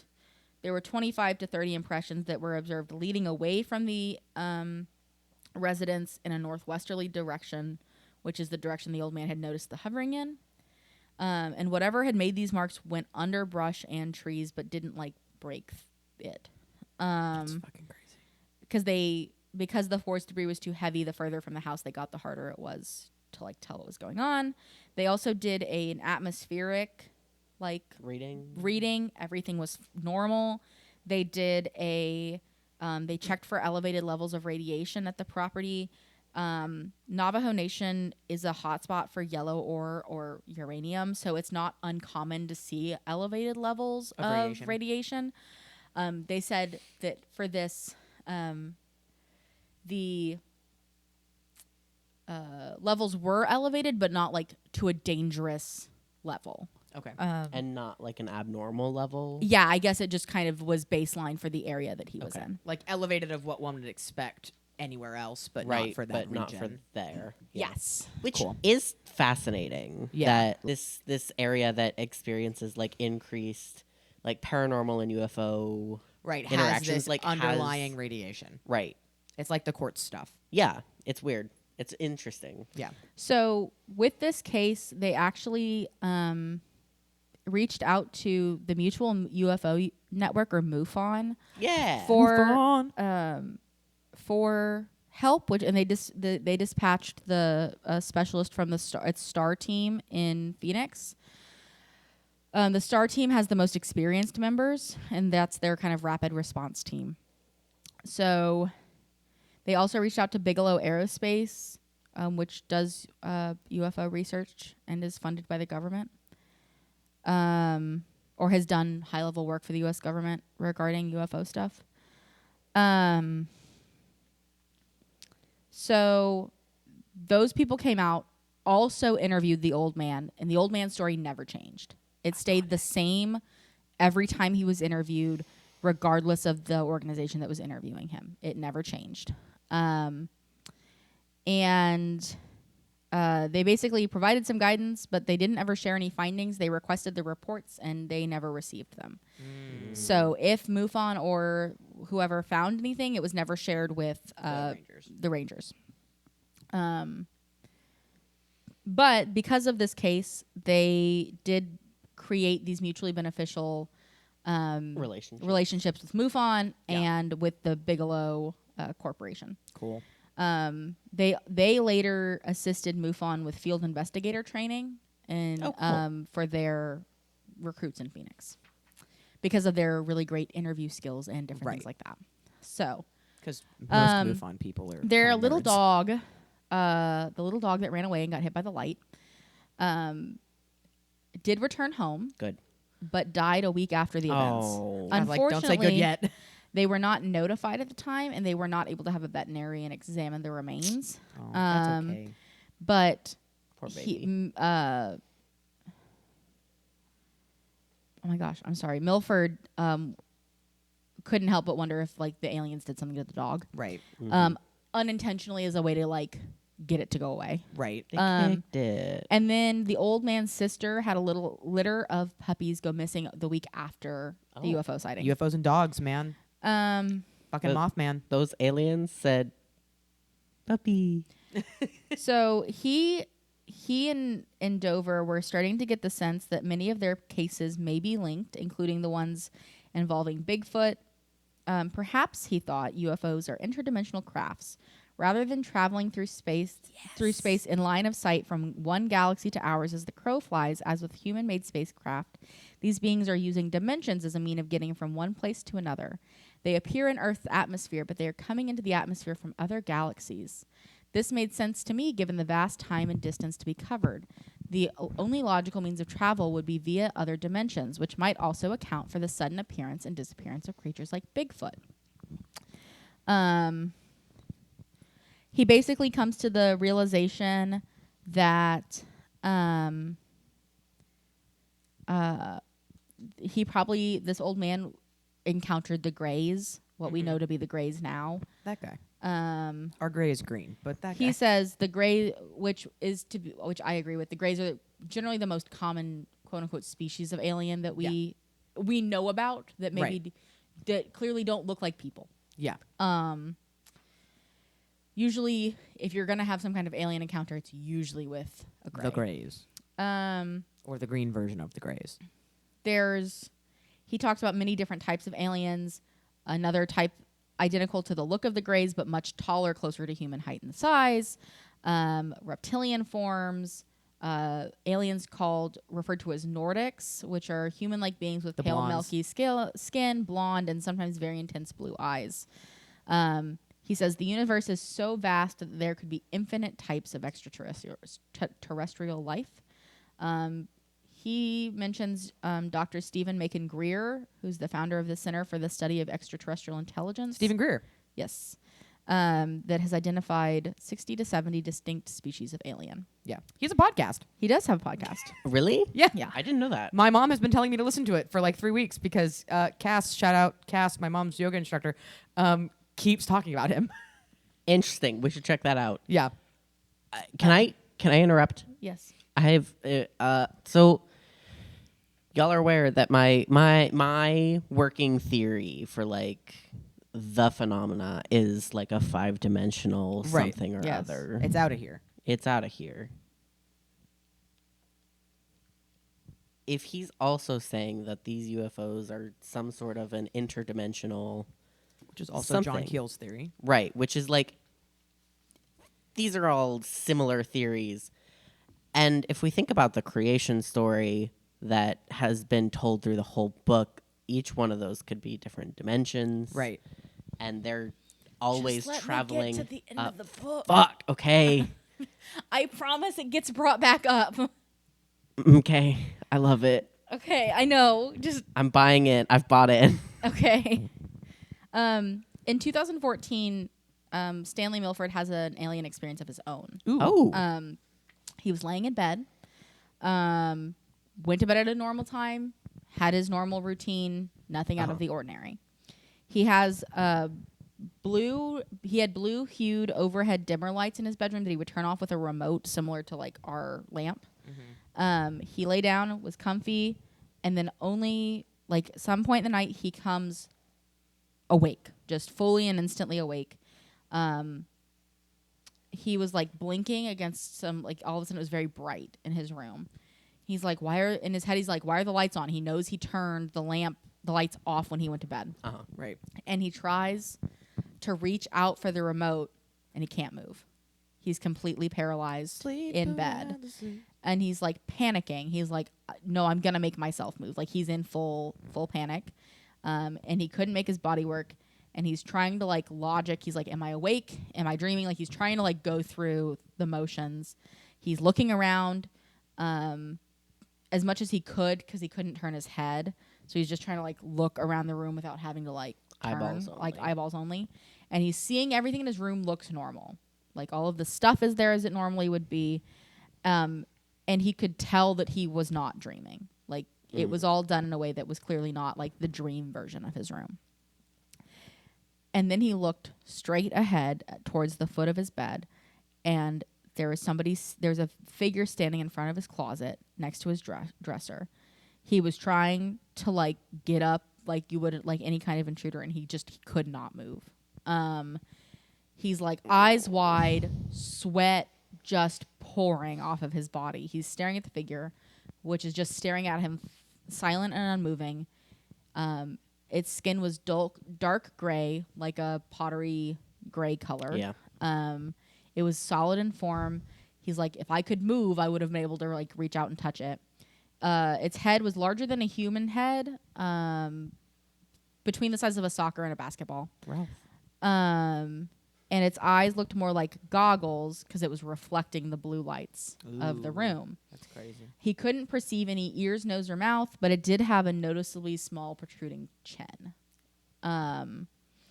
Its arms were like, had bony shoulders, very slender, and like was very thin, bony looking dude. Classic gray. And it was the chest was maybe just under a foot wide at the widest part. And he stood approximately 4 feet tall. And apparently it had this like super gross petroleum-like scent that was just like emanating from it. He's like, it's the worst smell I've ever like smelled. He said it reminded him more of anything of like the air surrounding oil drilling fields mixed with something dead and decaying. I will say that the smell makes me think this isn't sleep paralysis. Yeah. Yeah. That's not normal. He's like, this smell is he's like it's nauseating just even like remembering it. Yeah. And he has like a scent memory of this smell. And basically he says for like a seemingly endless time, this alien just stood there staring at him, and he couldn't hear any of the normal noises like cars moving, trains running back and forth, or even the whir of his bedroom fan. Like he wasn't hearing anything. Very odd. And he couldn't Stuck in even a make loop. out, like, the only thing he can hear is his heart pounding and his own, like, ragged breathing. That's all he can hear. It was basically like being in a sleep, like a deprivation chamber. And then he's, like, scared he's going to die. And then all of a sudden, paralysis gone. And so is the figure. He retrieves his handgun and clears the whole room. Nothing had been tampered with. Everything was as it was when he went to bed. He could still, like, taste the nasty scent. Smell, yeah. It was 5 a.m. when he was finally able to look at the clock. Oh my God. He went to his bathroom. Everything was normal except where it was messy from him, like, searching. He was, like, panicked because he's like, fuck, I just had somebody in my house. Like, right. He was still half convinced that something has to be somewhere, but he checked everything. He's like, I'm just going to try to go back to bed, puts his handgun, like, relocks it in his safe. And then he's, like, about to get back into bed, and he feels like something is wrong with his T-shirt, like it's too tight and kind of choking. And he realizes that all of his pajamas are on inside out and backwards. Because he was abducted by aliens. And then he was abducted by aliens, and that is the memory that the aliens put into his brain for him to remember instead of the abduction experience. Because he was abducted by aliens. So, Ew. And That's also also the like room, classic alien abduction shit is they just go like, you get to have this memory now. and basically They go, there was your clothes are back. They're on your body. Yeah. There was Fuck. none of the scent was in the room anymore. There was nothing in the carpet where the entity was standing, like footprints. He was able to, like, mark and measure based on how he had been laying, how tall it should have been. Mm-hmm. He was like, the only evidence I had of the visitation was from my own memory and the disarrangement of my pajamas, a fact with implication I was not sure I wanted to understand. Like, right. He's like, I don't want to think about it. Right.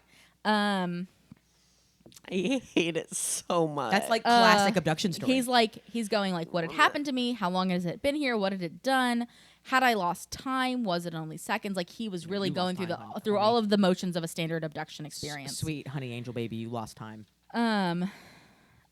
He knows he didn't hallucinate it. Like, he knows this event happened. Right. Like, deep in his soul, he's fully aware. Experiencing smell is not a sleep paralysis experience. I'm sorry. He didn't tell anybody this happened for a long time because, like, he's like, I'm supposed to be the one that investigating this. Like, it's not supposed to happen. Who do I tell, John? I'm supposed to be the big, strong man taking care of the whole community. I would have immediately I'm been like, scared. John?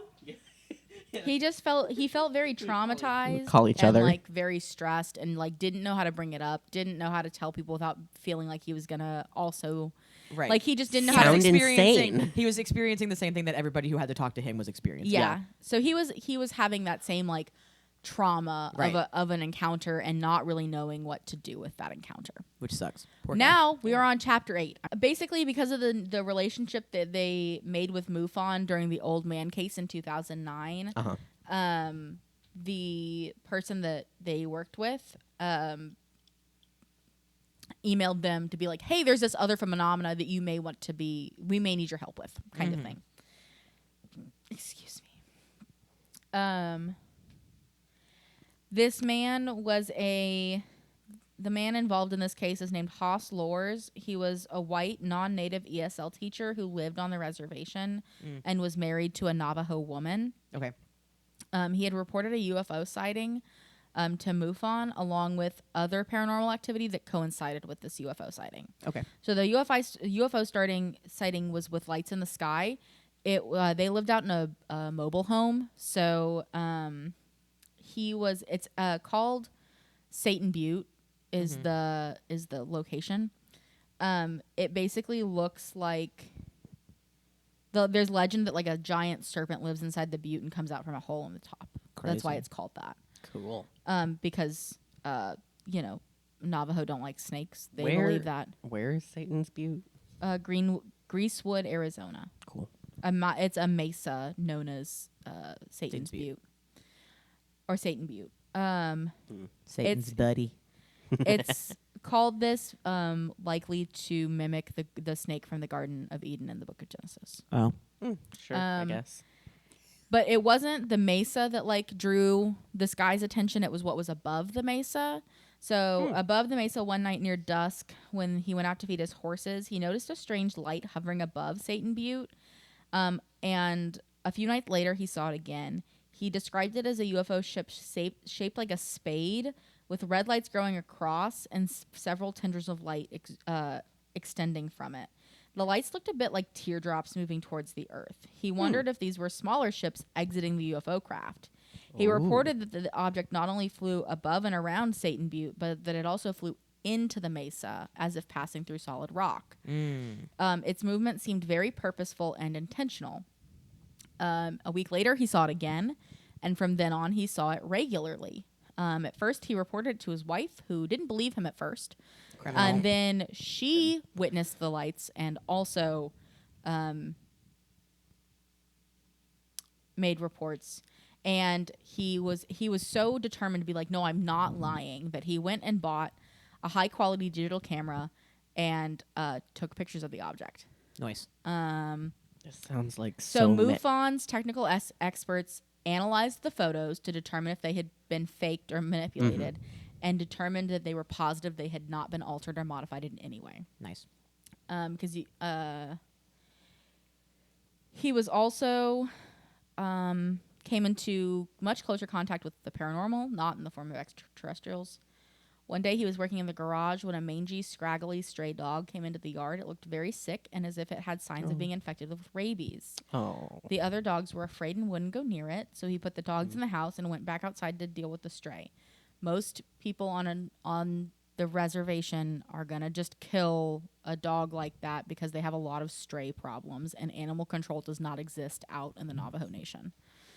It's just kind of the way of life. Right. If a dog is sick, you get rid of the sick dog so it doesn't get your dog sick. Correct. And this was a dog he didn't know. Right. So he whacks it with a 2x4, and as he did so, like, a plume of what he thought was dust or dirt like came up from the dog. Jesus. He made sure the dog was dead and then covered it with a scrap of material from the garage before going inside to tell his wife, like, hey, I'm going to go like get rid of this dog body. When he came back outside, gone. Yep. Including the fabric he used to cover it. All of it was gone. And then who have you angered? And then within hours of it, he got super, super sick. Jeez. And he was like in bed with a sickness akin to stomach virus over like way worse than a stomach virus. And then he kept getting sicker and more disoriented. And so his wife called a medicine man.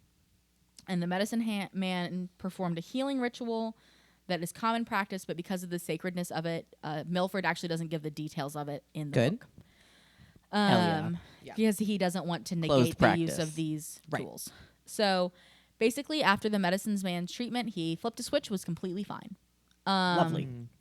The medicine man explained that what Haas thought was a dog was actually a flesh pedestrian, and that the dust he whacked it. And that the dust that plumed up from its fur when he struck it was corpse dust, a type of poison used in witchcraft, made from the ashes of a burned human corpse. Yep. When Haas breathed it in, the curse took hold. A few weeks later, he saw 2 more flesh pedestrians appearing in a similar guise to werewolves or wolfmen with red eyes. He tried to shoot them. He tried to shoot them, but the gun wouldn't fire despite being fully loaded. It just made a click, click, click sound. But the threat of a gun was enough to scare them off, and they fled. He ran after them, idiot, but didn't catch them. When he tried to fire the pistol the next day, it worked fine. Interesting. The individuals responsible for the flesh pedestrians are usually performing black witchcraft that can and does result in magical supernatural acts, such as preventing a firearm from working properly. And then after these flesh pedestrian incidents, something began bothering the horses, and there was a cylindrical vertical object hanging in the air near the horse corral. The horses were desperately trying to get away from it. The object was approximately 8 feet long and had some kind of haze or mist around it. He shot a pellet gun at it. He heard the bullet ping off the metal, and then just instantaneously the object shot towards a neighbor house, went around the house, and disappeared. Ugh. Crazy. I hate it. So this was a lot for one person, and Haas calls MUFON. He's like, please fucking help me. Right. Like, I'm losing my mind. Yeah.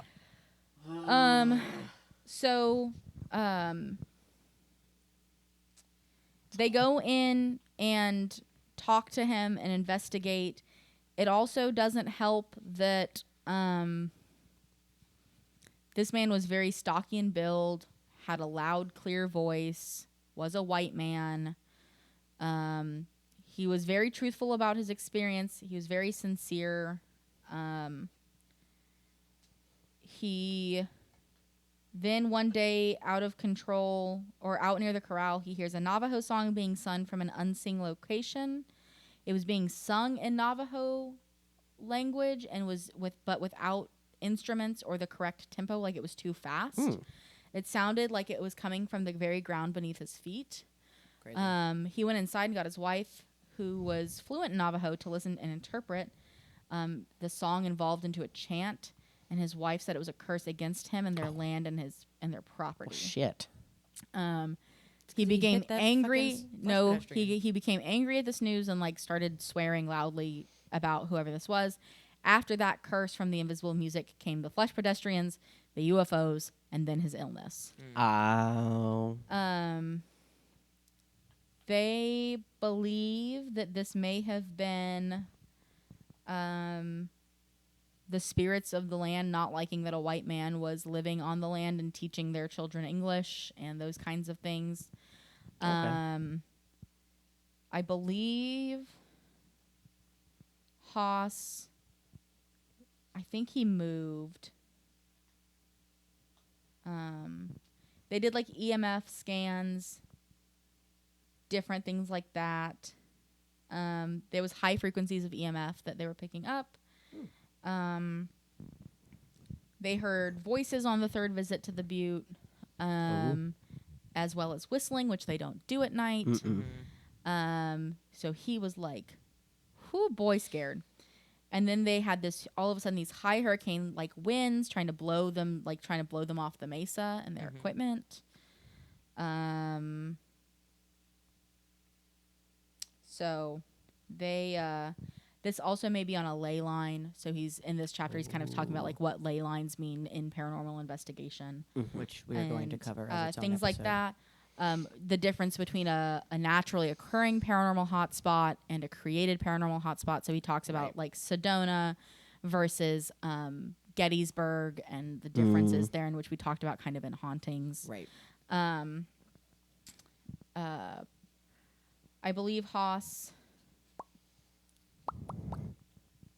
like I said, I think he ended up moving. Which may have been what the spirits that were tormenting wanted in the first place. So get the fuck out of here. The coming of death. Oh. Toward evening on the first day of first man and first woman's life in the fourth world, the shining world, one of the twins called Nodley, who was neither male nor female, suddenly stopped breathing and lay very still. The people were frightened by this and did not know what to do. They left her alone and went away. The next day when they returned to find her, she was gone. Coyote, first angry, and some of the people went to look for her. One of the men had the idea to look down through the reed into the third world from which they had emerged the day before. To his surprise, there sat Nodley, combing her hair by the riverside. He called over to his friends, who looked down and saw Nodley too. They asked Coyote, first angry, what to do. Coyote threw a black stone into Blackwater Lake. He said if it floated to the surface, then Nodley would return to them, but if it sank, Nodley would be dead and remain in the third world. The people agreed to this. Of course, the stone sank, just as Coyote, first angry, knew that it would. Thus, death entered the world. Soon the two men who had looked down through the reed at Nodley also stopped breathing, lay still, and died. This is how the people learned that it is dangerous to look at the dead.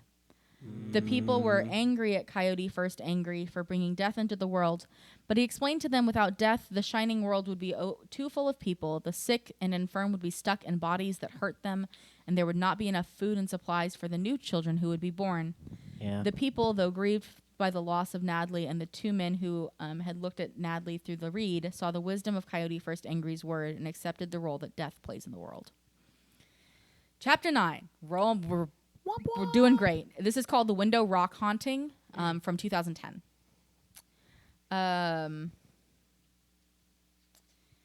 This is the beginning of this chapter is talking about, Navajo traditions of not speaking names of the dead at night or wandering around at night because witchcraft happens at night and so on and so forth. Same thing with like the combination of Christian belief that is entwined with Navajo belief from colonization and such over time. He basically goes over all of these things to be like, basically there's only a few people on the reservation that were going to do what I did at 8:30 at night in 2010. Mm-hmm. So he pulls up to this office building in Window Rock, Arizona, and it's actually a building that was very near to where his original offices when he first became a ranger were. This is like a building he used to drive past. Mm-hmm. It had been a multi-purpose building over the decades, a movie theater, a playhouse, a library, a normal office building, occasionally a makeshift morgue during mass pandemics, and currently it was a government office building. Got it. So Milford's chief had received a call from the director of the government program that was using the building saying, like, we've got shit happening and I've got employees that are scared. Mm-hmm. And it was basically completely disruptive to their day-to-day work. Mm-hmm. Mm-hmm. And she had been one of the employees. They heard disembodied voices, felt people touching them, saw office supplies move across the room, and other things. A woman who was in the admin department received multiple untraceable phone calls at her desk every day, during which the caller remained silent or breathed into the phone, which is just horrifying. Mm-hmm. She had contacted the police and the phone company, and the phone company is basically like, we don't have any records of anybody calling your phone at these times. Crazy. And Gross. she had been documenting this in a spiral notebook, and there were just pages and pages and pages of entries. He considered a stalker, and so looked into this, did a detailed involvement of this woman's life. They thought maybe there was witchcraft being used against her, different things. So they did it during a tribal holiday weekend they did this investigation during a tribal holiday weekend to ensure nobody was going to be around. On the first night, he goes and meets a guy named Levon Benelli, who works for the organization that had reported the haunting and had agreed to be part of the investigation because he had keys. Got it. So he was opening doors, and then the other two people on the team was Tony Milford Jr., who was on the San Juan Bigfoot case, and the other was, his name was Dusty Delgado, who's a non-native paranormal investigator from Dallas. What a name. Who they met at a Lottaburger in New Mexico. Lota. Yeah. The Lottaburger. Not a Whataburger, but a Lottaburger. That's what my sibling used to call Whataburger. It was Lottaburger? Lottaburger. That's really funny. So they're just doing a walkthrough. They use the basement as a base, which I get, but also they're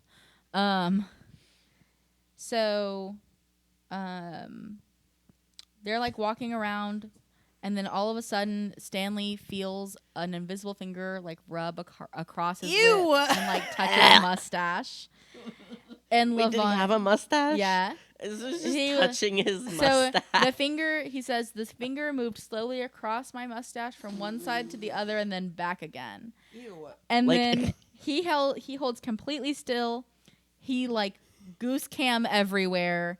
And then he can hear two male voices in conversation about 3 feet to his left, but there is nobody there.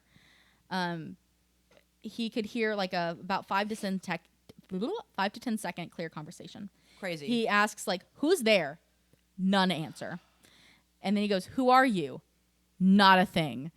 And then he tries a few more questions and he's like, "I'm done," and goes to find Levon upstairs. And Levon just smiles and is like, "Welcome to the party, buddy." I told you. And so he's like thinking back to his childhood encounters and he's like, okay, maybe there's something to this, because he wasn't really ready to be like ghosts, but now he's like, fuck. Shit. I love it. He's like, UFOs, definitely. Aliens, 100%. Bigfoot, yeah. Ghosts. Tony and Dusty bring all of the, like, a crazy amount of equipment, cameras and laptops and infrared and everything else like we fucking bring, except higher quality. Yeah, better. They can. So part of the reason is that's why they brought outsiders in, was because Navajo people would not do this at all. No.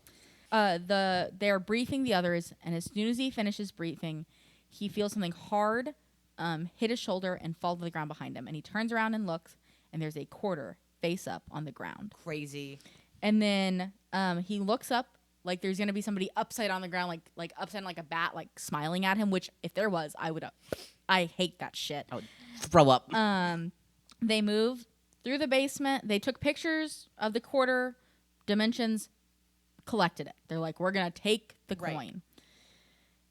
Newspaper rack, you're seeing it block the aisle. Another quarter falls face up. Took pictures, picks up the coin.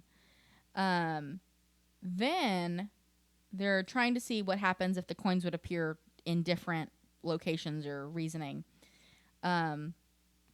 They turned off the lights, and all of a sudden they hear the sound of coins raining down. They turn the lights back on, and they are watching coins of all denominations just apporting. They're watching them appear out of thin air and fall to the ground, and every one of them landed heads up. That's crazy. So coins continue to apport during the whole time of our investigation of the government building. They fell whether the lights were on or off, different rooms, in the bathroom or basement, and the floor was either tile or poured concrete, so they could hear every coin as it made contact with the floor. Tink.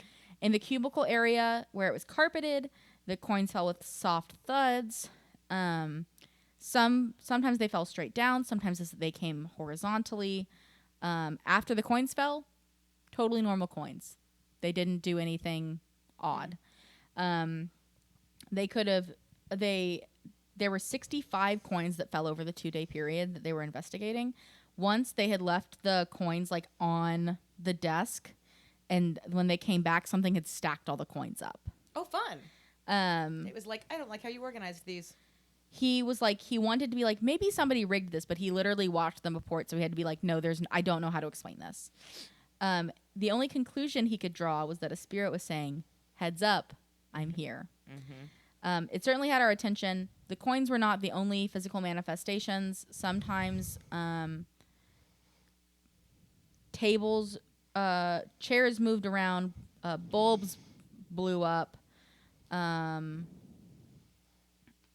There were orbs with like faces, and not faces like your brain is manipulating a face into something. Like you could see real distinct human faces with individual features as different from another as if they were in a like living people in a room. There was an evidence of a like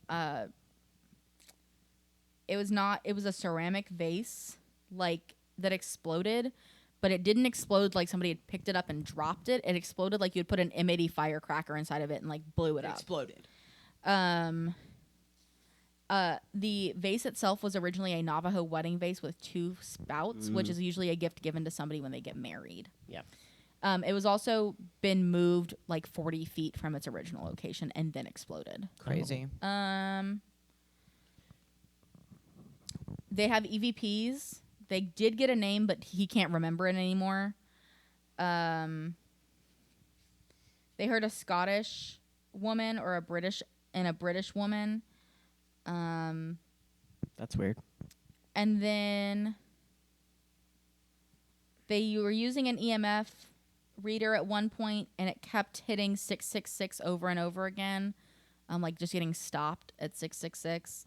And he was yeah. like, something is trying to scare us, and if we don't feed into the fear, then it's not going to do anything. Like it's intentionally doing scary He's like, stuff. it's just a number. Like, and you go, ha. Because they also Then it had clocks stop at 3 a.m. multiple times, and he's like, it's trying to get a rise. Like, it knows what it's doing. It's trying to get a rise out of us. Majority of the activity happened without provocation. Like, it just was happening without them really doing anything. Sometimes they invoked it with questions or whatever, but a majority of the time it was just happening. Doing stuff. Yeah.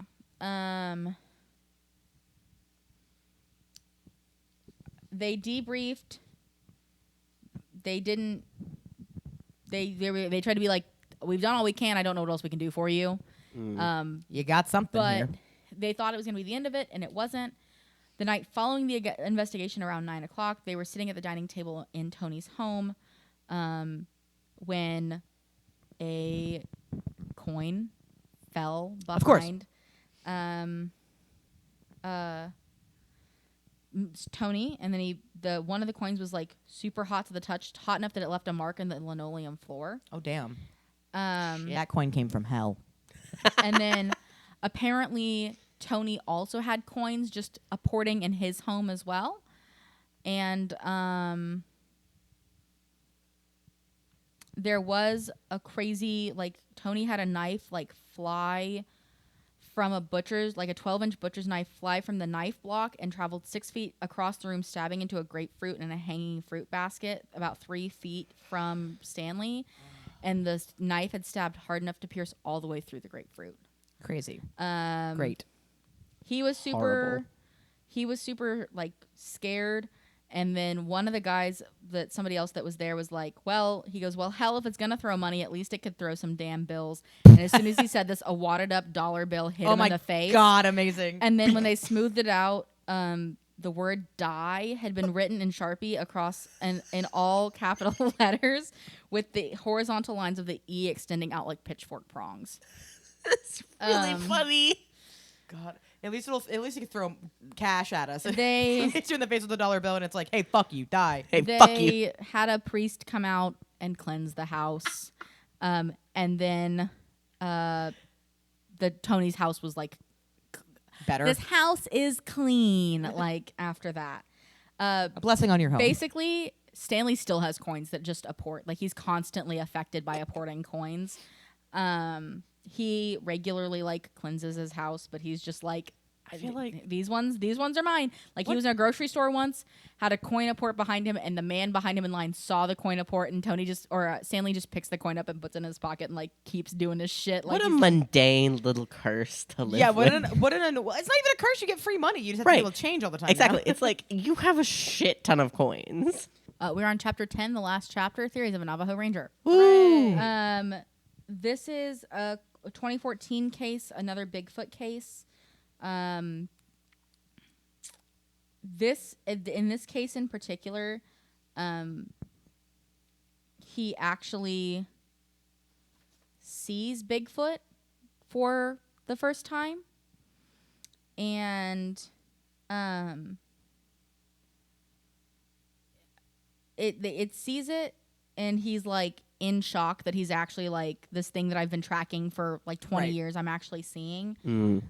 They watched it with a FLIR, and they could actually see the like texture of the hair and everything on the FLIR.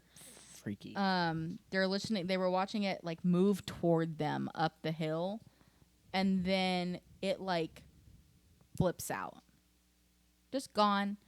And he says, I felt sure that the Bigfoot had passed not merely out of our sight and hearing, but out of our world.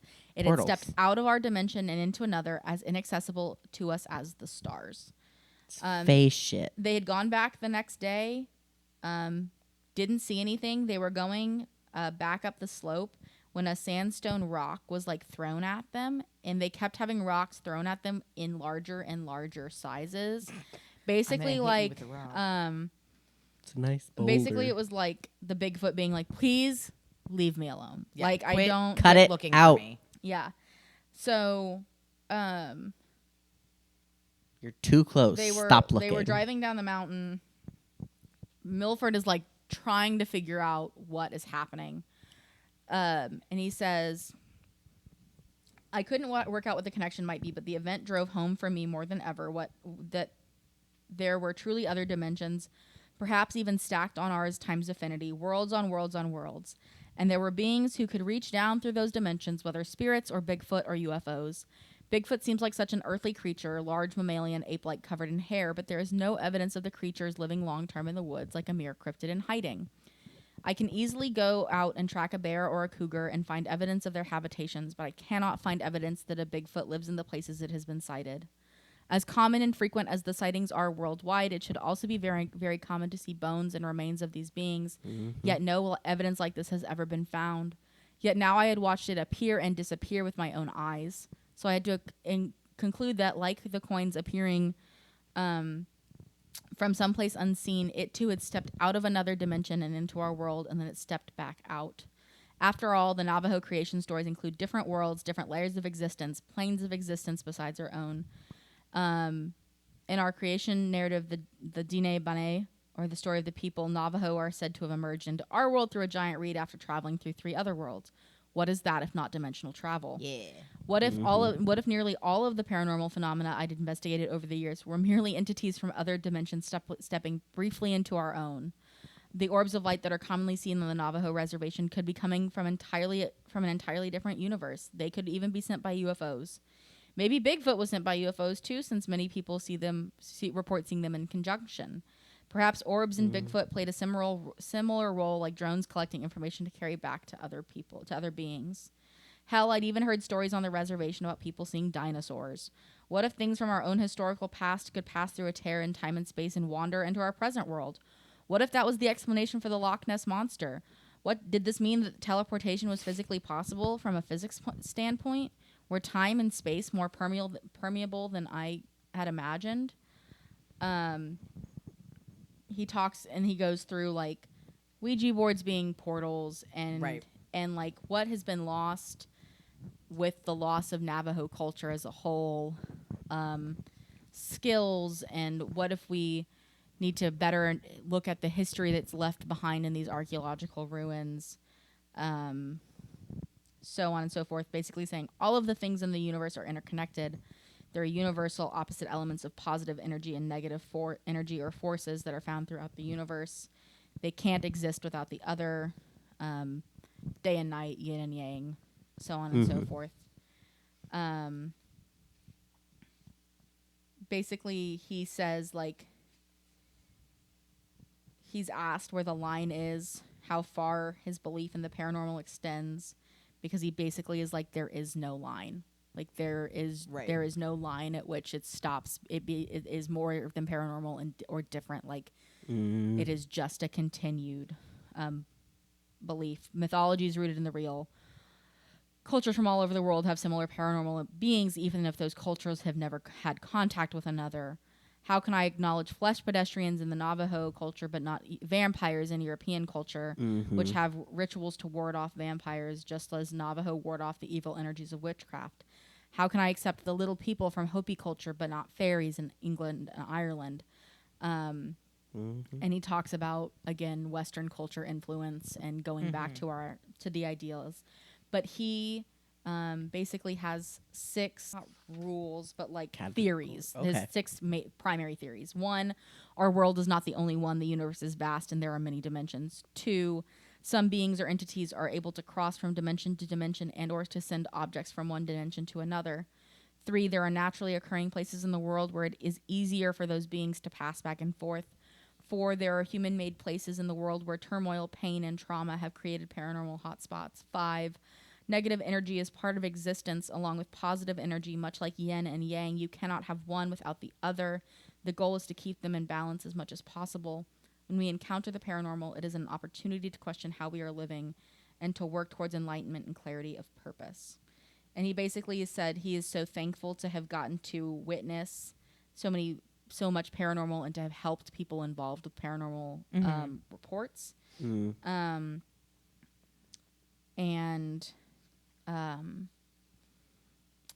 was briefly the chief Navajo Ranger for a short time. Cool.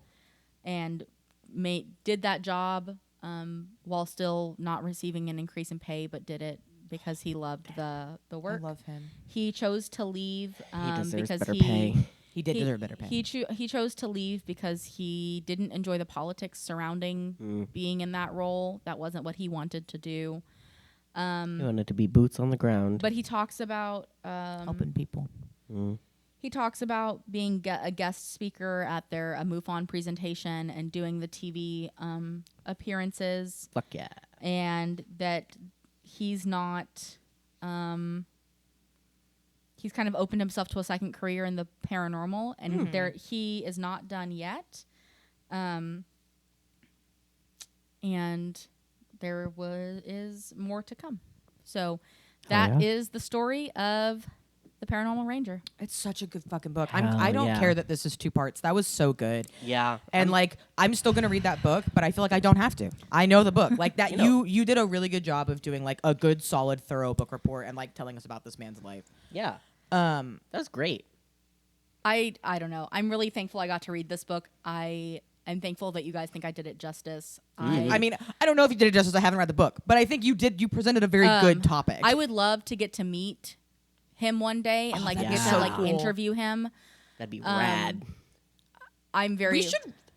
We should start fucking reaching out to people. We should. Hey, we read your book. Like, I got an advanced reader copy of your book. I really fucking enjoyed it. We covered it on our podcast because we're so interested in this topic and in you. Would you be interested in talking to us? Yeah. You know, like, what's the worst that can happen? So, he doesn't answer. I don't know. For me, especially the creation story part from, like, I'm a Christian pastor's kid. Like, that was really interesting to, like, internally compare and contrast the 2 creation stories. And also, like, because of the Christian influence on the Navajo culture as a whole from colonization, like, where things kind of intersect and kind of see that. And I definitely left things out because then what would you have to read the book for? Right. But yeah, I'm really thrilled. I'm really thankful I picked that book. It was really, really of every weird book I have on my bookshelf, that was a good one for you. That one specifically was a good one for you to read. Yeah. That was fucking fascinating. Yeah, that was so cool. Is there anything else that I don't even have like a wrap up that I want to do. Like Good job. Okay, cool. Good job. That was amazing. Well, I don't know if that's everything you need to know about the Paranormal Ranger. You can find out for yourself by reading the book. But that is all I have for you today. Thank you so much for listening. And I guess we'll see what we talk about next time. I'm sure it'll be great. Thanks for listening. This podcast is for weirdos. Are you a weirdo?